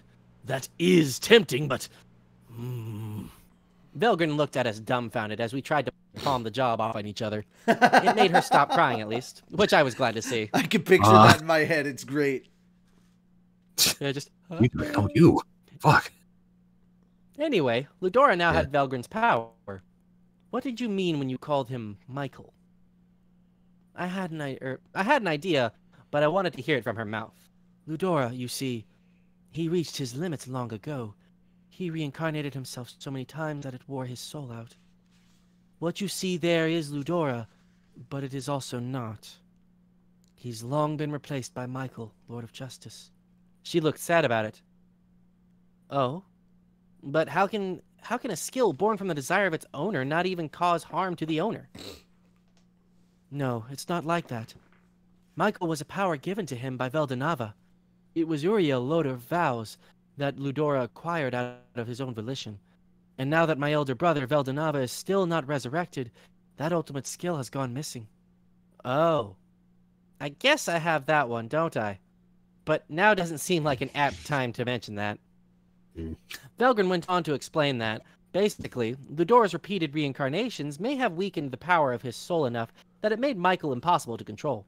She made it sound like the skill had betrayed him, but really, it felt like something different to me. Indeed. If I were in the same position as Michael, Lord of Justice, I would aim to revive you, my true master, even if it meant taking over a temporary host. That's what I thought. As a monist, I knew that CL would never give up on something, no matter how impossible the challenge might be. I couldn't help but understand Michael's thinking as a result, but that doesn't mean I accepted it. Well, we can't let this be. Michael's probably evolved into a Manus with free will, and if he has, then what he's trying to do is the exact opposite of what Ludora aimed for. A Manus? What is that? Wait, Rimuru, you think Michael is trying to do something? Well, he's trying to resurrect Veldanava, isn't he? And I think he'd be willing to make all kinds of sacrifices to achieve that. That, I explained, was why we couldn't let this slide. I could see Velgrin's face go pale, and then at the exact moment, someone new showed up and did something to the Velgrin facing Ludora right now. This is the mystic Lord Feldway. Diablo let him go because he reasoned that he couldn't defeat him, but it seems he has returned without his friends. If Diablo can't beat him, he must be pretty damn powerful. Or maybe he just didn't want to put in any more hard work today. Ah well. Feldway was good, using Dominate Space to attack in ways even an awakened Demon Lord would have trouble resisting. And he was aiming it all at the other Velgrind. Wounded and weakened, she didn't look like she had any way to resist it. Ha ha ha ha ha! My dimensional transfer has erased Velgrind from this world. Oh shit. Now there are only two true dragons left. A good sign for the future, eh, Ludora? Or should I say, Sir Michael? Now Feldway was calling him Michael too. Velgrin's guess was just proven true. Despite the suddenness of all this, Benimaru and Diablo tried to react as quickly as they could. I hurriedly sent a thought communication over to stop them. There were still too many question marks about the Mystic Lord's abilities, but I also wanted to see how Ludora Michael would react. Besides, I could see it. Some kind of weird substance that escaped from Ludora's body. It was clinging to the limp body of Velgrin as if trying to protect it. The substance was all gone from Ludora's body, and the result of that was... not bad. Velgrin's power is... not bad. Velgrin's power is now my own, and Ludora is gone. Now all that remains is to capture the power of Veldora and Velzard, and his resurrection will be complete. Ludora, Michael, accepted this as a matter of course. Now we were sure of it. My enemy was Michael, not Ludora, and his goal was to fully revive Veldanava, the Star King Dragon. Wonderful news indeed, Sir Michael. Yes, and Velzard will not be hard to deal with, but Veldora could prove more troublesome. They kept talking for a bit, wholly unconcerned about Benimaru and the others, but that's to be expected. Shion, Testarossa, and the other allies I didn't stop all tried to attack, but Castle Guard blocked everything. Feldway, of course, was also protected and unharmed. Real bad news. But enough about that. Ludora. That's Ludora, right?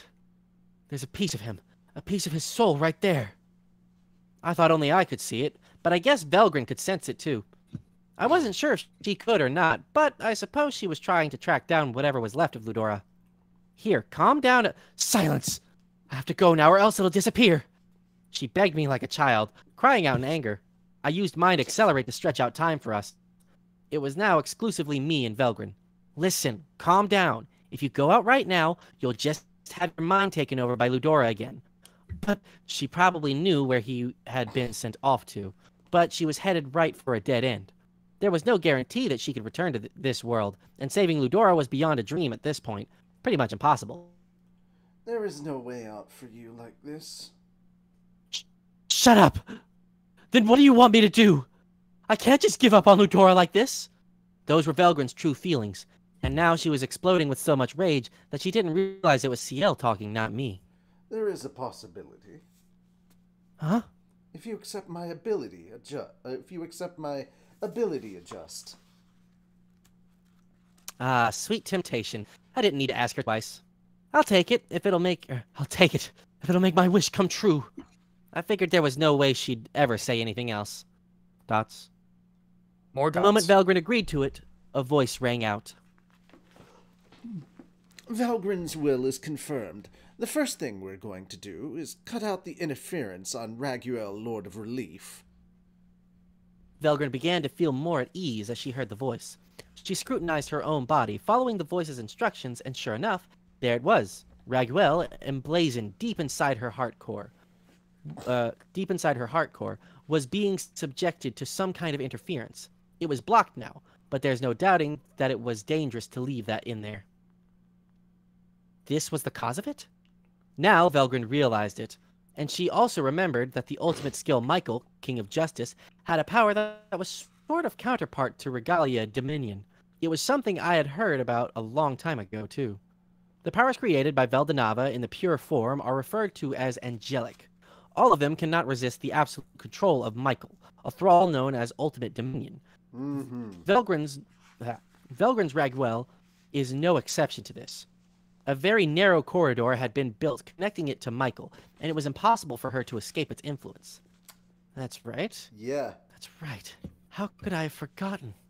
Anyone with an angelic ultimate skill could never disobey my older brother. He hated that most of all. Okay. And that was why he exchanged it for Ludora's Uriel. Here's the thing. Here's the thing, guys. Remember Rimuru had one.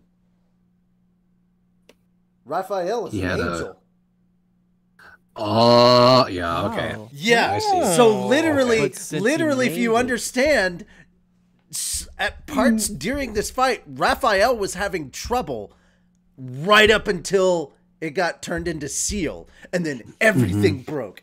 That was the turning point of this battle, was going from Raphael to Seal, because literally Michael could have taken control over Raphael and thereby had full control over Rimuru and his entire forces. Okay. Damn. Yeah, that's how Good thing dirty that happened when it did. That's how dirty Michael is. It's so like, he waited. I told you guys there was a lot I wasn't talking about or telling you.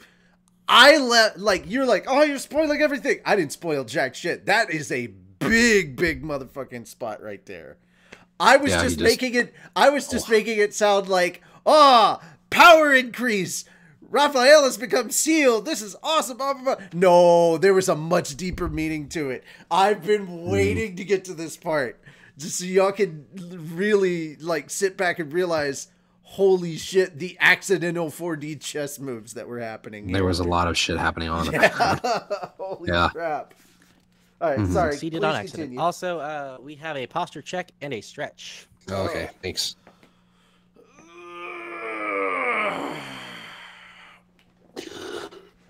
Alrighty. Okay. All right. Yes. There we go. Also, now she understood why she was. Sorry.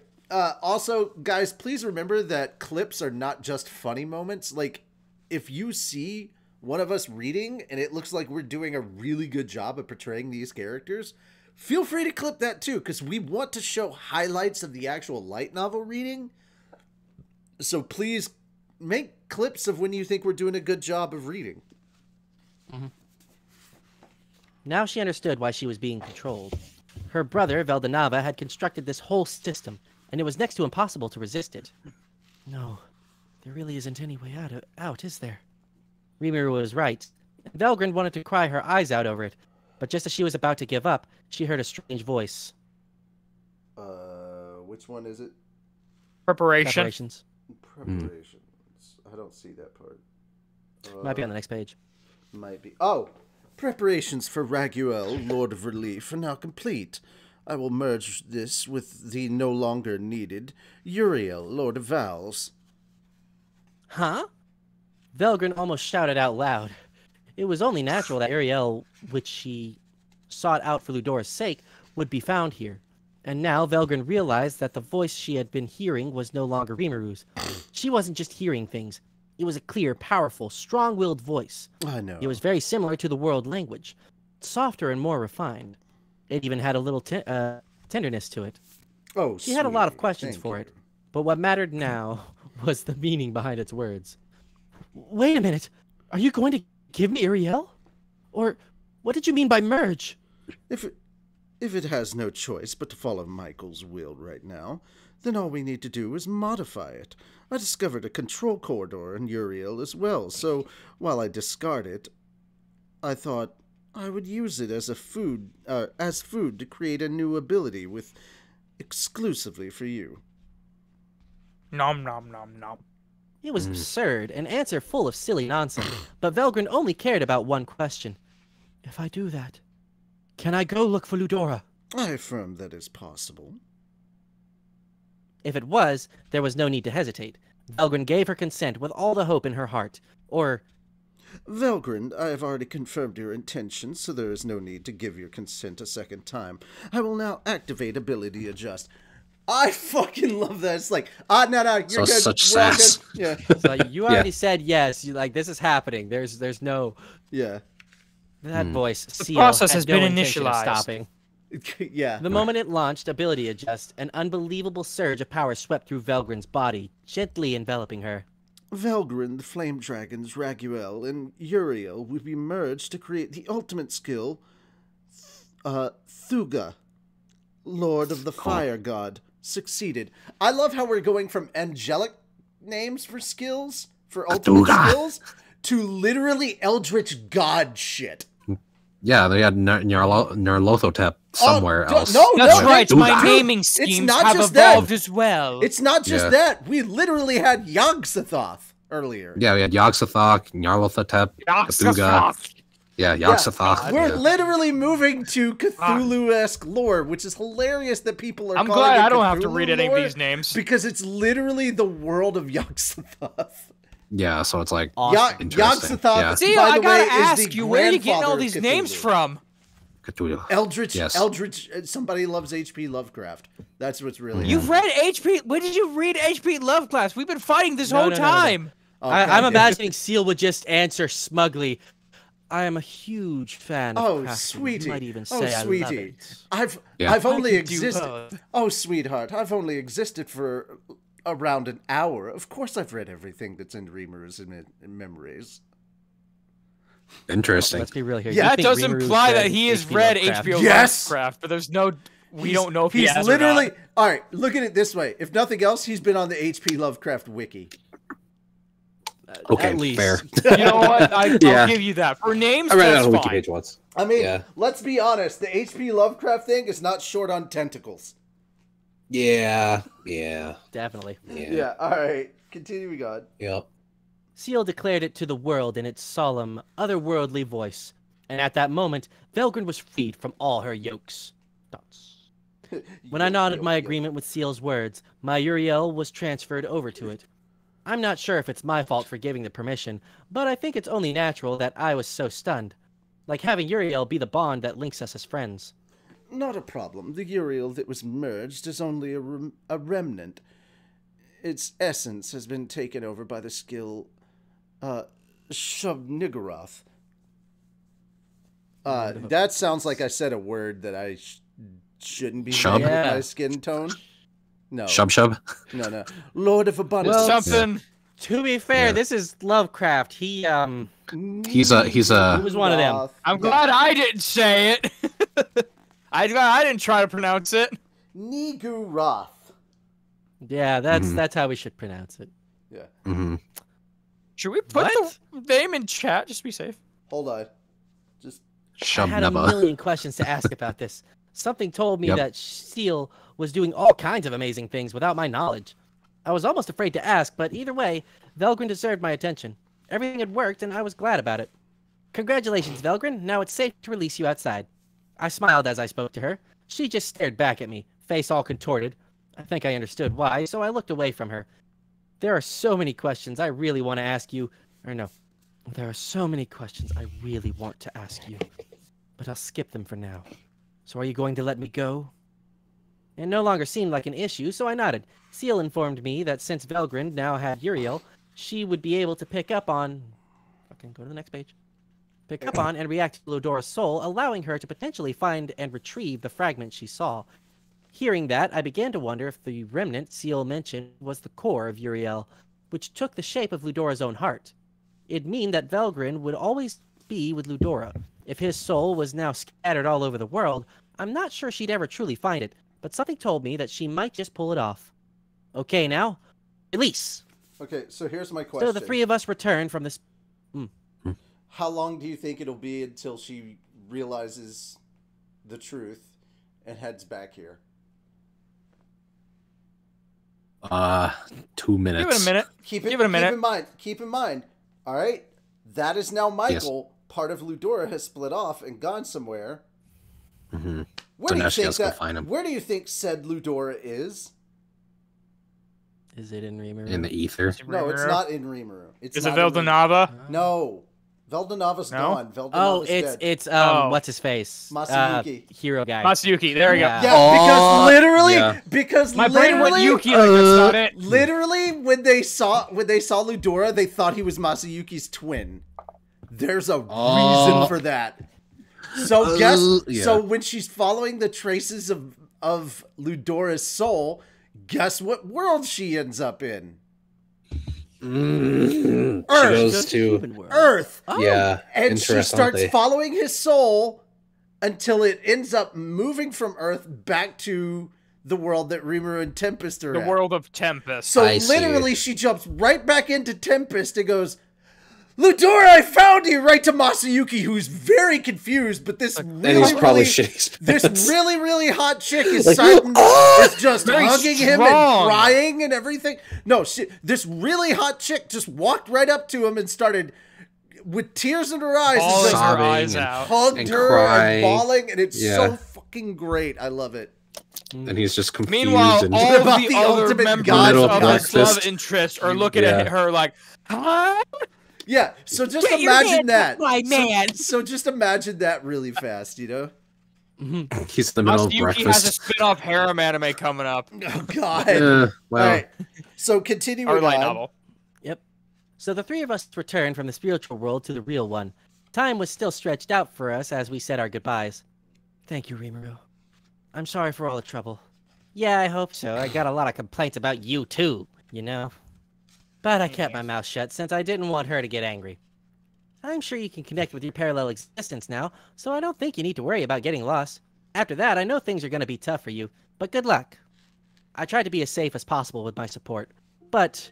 My sister, please don't forget. If things don't work out, I'll always be here. So don't wail in despair. Just do the best you can. Veldora had a big smile on his face. I can't believe how terrible he is at reading people's moods. Velgrin seemed at a loss for how to respond. You really You really are stupid, aren't you? Ah, my stupid, stupid, cute little brother. I'm glad you're all right. She smiled shyly. Then she stared back at me again. Don't ask me why. When someone that beautiful looks at me up close, I get so nervous that I can't even move. Ugh. She just shook her head in exasperation as my heart raced. Well, see you later. And with that, Velgrin elegantly teleported away. Boy. Okay, next up was giving some support to Benny Morrow and the gang. You're going to? But of course. No. You're going to? But of course. Less than a minute had passed. The attack on Michael was still in progress, with nothing working against Castle Guard, but they were still doing the right thing. The moment they stopped attacking, the enemy would fire back. That's why Benny Morrow and Diablo were dutifully watching from the sidelines without stopping Shion and the rest. We had only 2 enemies left, and I sure wanted to defeat them here. But unfortunately, that was impossible. As long as Castle Guard was in place, nothing would work against Michael. But then, the same was true for us. How weak of you. None of your attacks will work on Sir Michael. Feldway, laughing loudly, was about to take advantage of the time between attacks to activate his skill. A Mystic Lord is more than just a fancy name, apparently. He was trying to throw all of my friends into an alternate dimension. Goodbye, everyone. I'm sure we won't meet again, but... What? But I was waiting for my moment to strike too. I chose that moment to appear over there, blocking Feldway's move. Demon Lord Rimuru! Hello, Mystic Lord Feldway. Good to meet you. The smile disappeared from his face at my sarcastic response. Some country hick with no understanding of etiquette? Huh? I don't need to be told that by an aggressor who's dying to live in the big city. My continued provocation made his face freeze up. Damn. Damn! I guess Got he's him. the type who likes to keep letting his anger build without ever snapping. The worst type of guy to deal with. At that moment, Michael, silently listening on so far, interrupted us, looking as composed as usual. Weren't you hiding and observing me? I thought you were sacrificing your friends in order to find a way to attack us. He was more than half right, except for the sacrifice part. Not that I cared. Think whatever you want about me. You want to settle this here? Bold of you. But do you really think you can beat me? Yes. Beautiful picture. Yeah. I don't know, but I'll give you a warning. I know that your ability gives you absolute control over angelic skills, and that there's no breaking Castle Guard as long as someone believes in you. Along those lines, couldn't we take away that advantage if I burned your empire to the ground and killed every living thing inside it? Holy That was a total bluff. Not even I had any intention of going that far. But if I put that on the scales with having my friends be sacrificed, I'd do it without hesitation. That much cruelty I had resigned myself to long ago. I suppose I've underestimated you as well. Perhaps I shouldn't have been hostile to you after all. Maybe not, no. Your lofty ideals and noble missions weren't any of my business. I sympathized with some of your goals, too. So you know, as long as you didn't bother me, you could have done whatever you wanted. But it's too late now. Now that Michael was running amok, he was definitely a potential disaster for us. We were good for now, but Seal was already predicting an unavoidable conflict of interest in the future. It was my job to believe it and act accordingly. Michael fell silent, thinking over something. So I decided to spell out my intentions. If you try to touch me or any of my people, I'll crush you so thoroughly and you'll never be able to try anything so stupid again. That, and I wanted to strike some fear into him. No, I had no way to break his castle guard right now, but I had my trusty partner Seal helping out. And I was sure it'd figure out a way. Besides, if he touched any of my precious friends, I'd show him no mercy, no matter what it took. I swore I would defeat Michael. All right, I see. Then let's retreat for now. Are you sure, Sir Michael? Feldway looked surprised, but Michael placidly nodded his head. indicating his intention to retreat. It is too early for us as well, after all. If we fight here, it will end badly for both of us. I agreed with that. If I followed through on my earlier threat, maybe we'd have a chance of winning, but that's against my principles. I know I was just kicking the can into the future, but I really wanted some more time to work with. Okay. Well, shall we leave then? Very well. Still. Oh, wait, no. Okay. Well, shall we leave then? Very well. Still, today is the day of my full revival. A day to be celebrated. And instead, we're given this unexpected ordeal. I thought Guy Crimson would be our biggest barrier, but instead it's slime we dismissed as insignificant. With those words, Michael and Feldway left, and I assumed they weren't going back to the Empire either. My observation magic, Argos, the Eye of God, wasn't picking anything up over there, and Moss reported nothing unusual. Moss. Damn, this is annoying, though I don't even know where they went. Benimaru smiled at my offhand remark.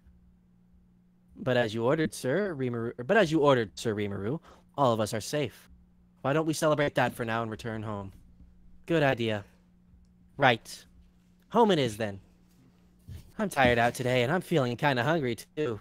Why don't we ask Shuno to prepare something nice for us all? A feast, then? Also a good idea. I nodded back. Oh, a feast, then! Also a good idea. I nodded back at Veldora.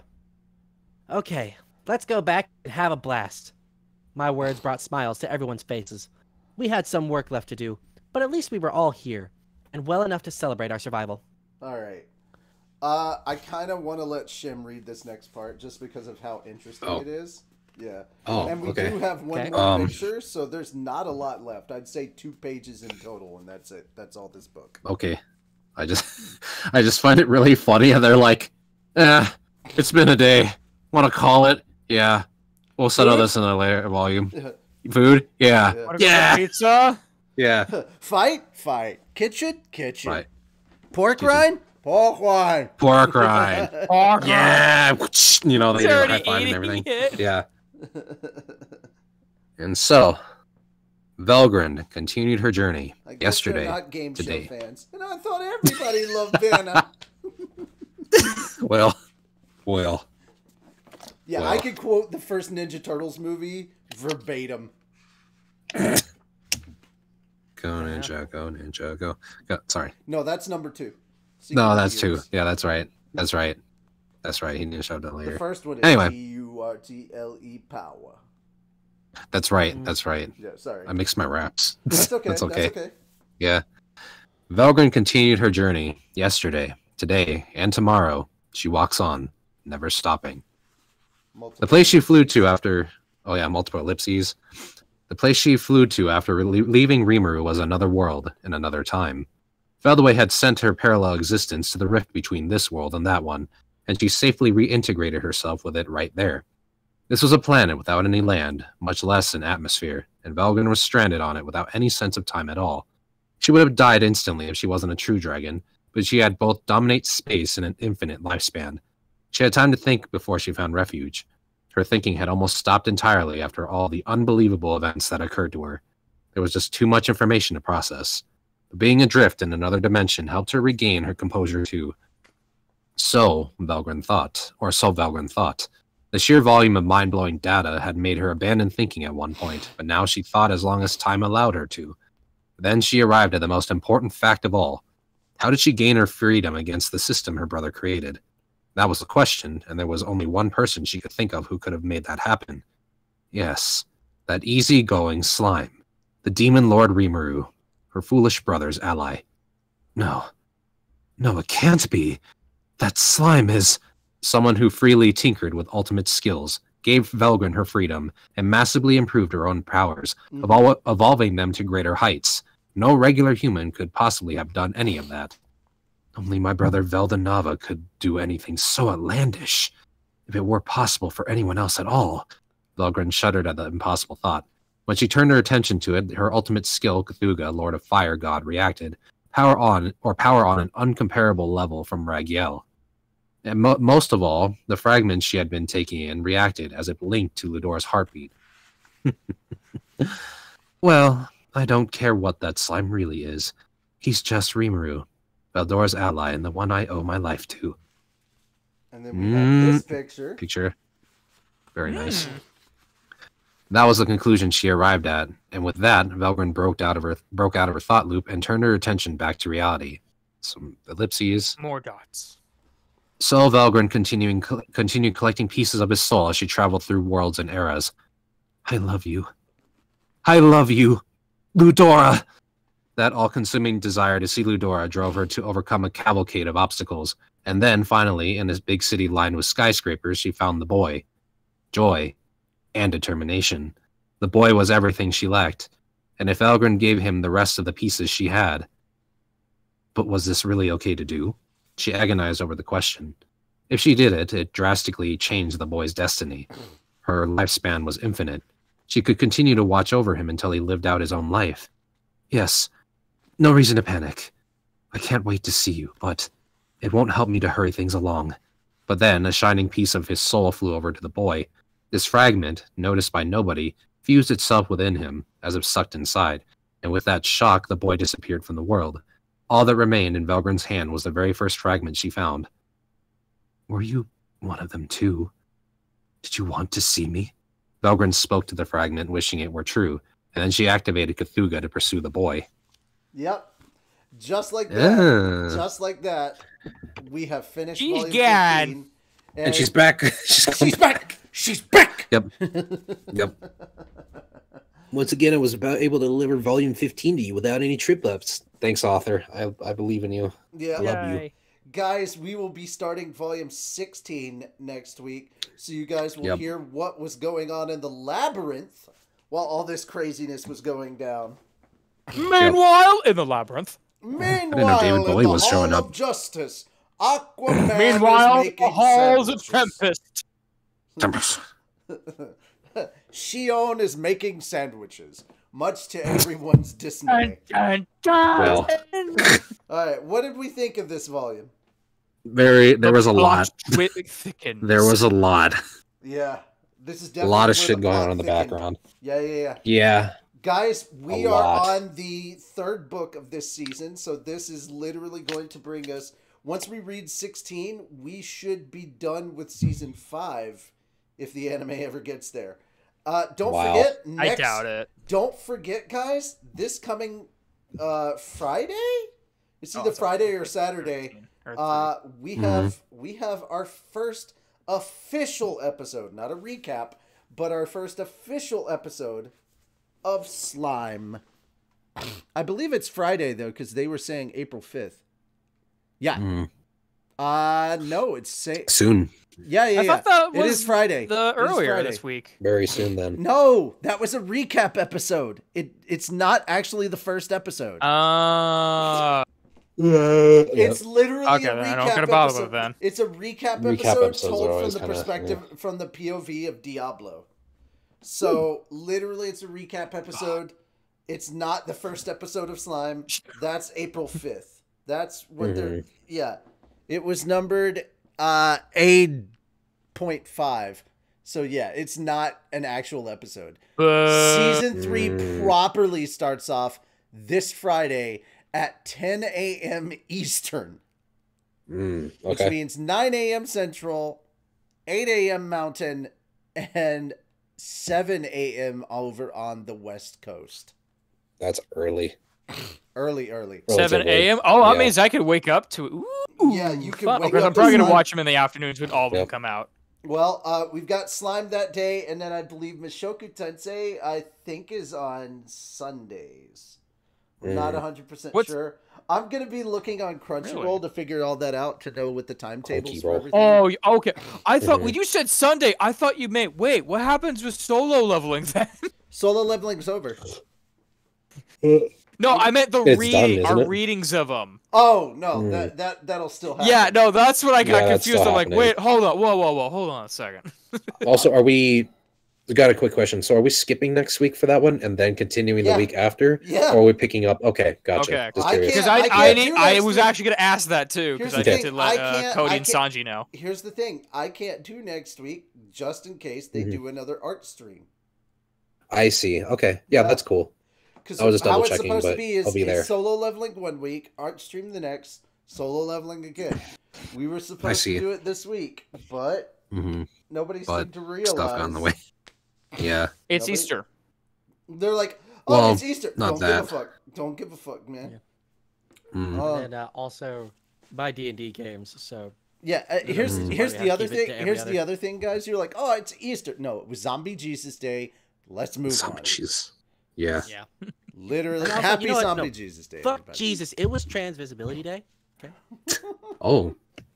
It's My just friends another became day for us to visible get. once. They already started fading. I can't see them anymore.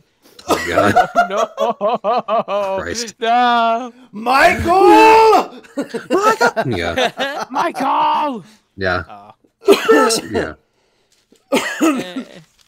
No, it makes sense because he's Michael, Lord of Judgment. Yeah, 100%. That makes sense. I just. But that's it, guys. That's everything for us. We will see you again next week for more slime shenanigans. But again, we're doing a Fan Friday this week. I think it's actually Phasmophobia this week. We'll be ready. I have the mic to do VR. I'm ready. Oh my god. So yeah. Also, I'm Yes! gonna start bringing Shim on for more stuff because we need more Shim on Fat Dog. We only have you on for two things. There's a and you're going to a con. There is a severe lack of I'll Shim. try. There's a severe lack of Shim going on in Fat Dog, and we need to fix this. We're getting That we're all bacon, getting Shim withdrawals, and that's sad. Withdrawals. Withdrawals. Jesus. Once, Thanks, I appreciate that. once every other week, or twice every other week, and once Yeah. every week is I'm okay. But then Yeah. again, I don't need as much. That having been said, though, guys, we will be back, of course, with Anime Church this coming week. I welcome anybody. I welcome new people that want to join from the Fat Dog group who actually want to join on a more permanent basis with Anime Church. It's not like a tough thing. Sundays at, let's see, Shem, for you, Mountain Time would be, it would be 1 p.m. your time? Is when we usually 1 do it. p.m. Yeah, I know it's noon typically PST, so do yeah, the it's conversion noon from there. PST. Yeah, so it's 1 p.m. and then it's usually around 2 hours, and we just talk nerdy news. And I see. We talk about nerdy news that we like or want to talk about, and then we give our thoughts and opinions on it. And I just hop in whenever there's stuff that I'm interested in.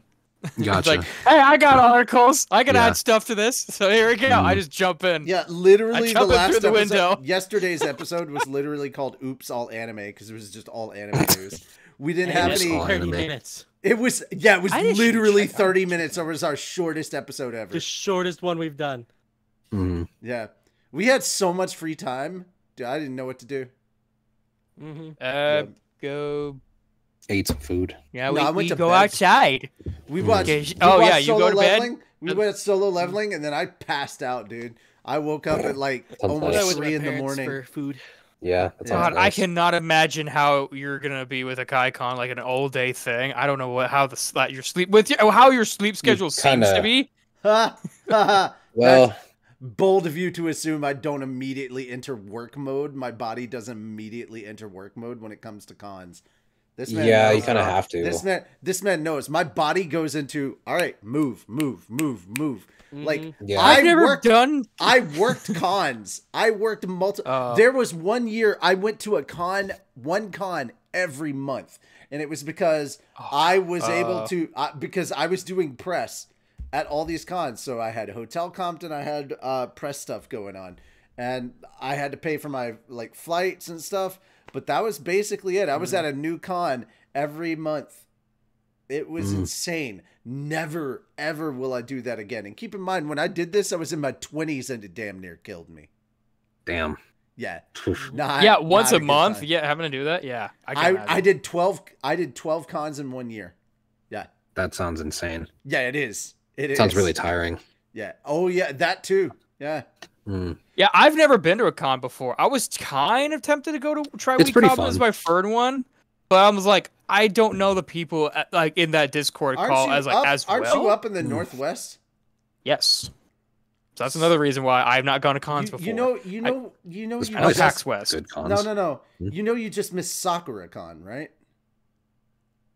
Oh, I what's didn't even happening hear over there? about Sakura Con. I don't go to cons that much. Literally, all of our anime news this week came from Sakura Con. It's a big fucking deal. You should have told me. I would have gone. Actually, I don't know.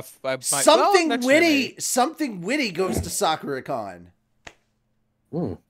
There's Damn, I need to get over there. There's quite a few abridgers that go to Sakura Con because it's literally up in Washington. I think it's Seattle. Yeah, Seattle's Seattle big Con? for that. Son of a bitch. You could I mean, just look up. Why cons didn't in you your tell me area. this? That's only a 3-hour drive. I'm sorry. I thought that perhaps you would know about the cons happening in I your only state. know about PAX up here. Again, let me tell you again. You're lucky you get a lot of cool ones up there. It's not a why didn't you tell me? I'm Why didn't you sorry. sign Why up? didn't you Google it? I should Yeah, have. it would have taken I 5 only minutes. knew about PAX West, your guys at KaiCon, and WeebCon because people told me. WeebCon is in Texas. People I've been told. Yeah. Yeah. Excuse me. Bruh, you could have looked that It's up. okay. Yeah, Just I fucked that. well, almost every anime site has like a thing, or anime con site has like a thing. There's where you can sign up for I'm the just gonna newsletters, look up, and it will tell you. Yeah, and it will tell you when the tickets go on sale, and then they have sales usually a good distance away from the con. Also, I'm Because going by they, myself for the most. If I ever do it, That's I'm probably fair. going by myself too. Like, I don't know anyone here going. That's to okay. whatever. It sucks to go by yourself. No, you wouldn't be, because honestly, I'm looking at going to SakuraCon next year. Okay, there we go. Yeah. Yeah, so you guys could meet up then. It'd be really close. I want to attend SakuraCon next year. Okay, we can put that on the docket. Do some panels and stuff like that, so we can get covered. And I might have stuff to show off by then too. Hopefully, because what I'm looking at doing is I want to go to all the different big places. I want to do an anime con in New York. I want to do Anime Los Angeles, which happens at the beginning of the year. I want to do all of those. Hit those. I want to hit those up and get our fan base up. Can you imagine if I go to just 5 cons next year? That'd be a lot. I mean, you've done 12, so 5 should be spaced out though. It shouldn't be that bad. Hold on. If I go to 5 cons next year and our viewer count just skyrockets, yeah. Be interesting. Well, I mean, I'd like to have Slime 9 out before then. How many years has it been at this point? Yeah. All right, guys. It's a lot. It's almost. We're a couple months away from 3 years. Mm-hmm. Oh God. Yeah, we are. It's been a bit. I thought it was like 2. It's It's like been the a number bit. 9 is cursed. Well, or we are something. we are on 2 right now, so there At least you it's go. not 4. All right, Yeah. guys. Oh yeah, we're coming. Have yourselves a good one. Mhm. We will see you soon. Take care and Mhm. bye bye for now. Goodbye. Later. Thanks for coming.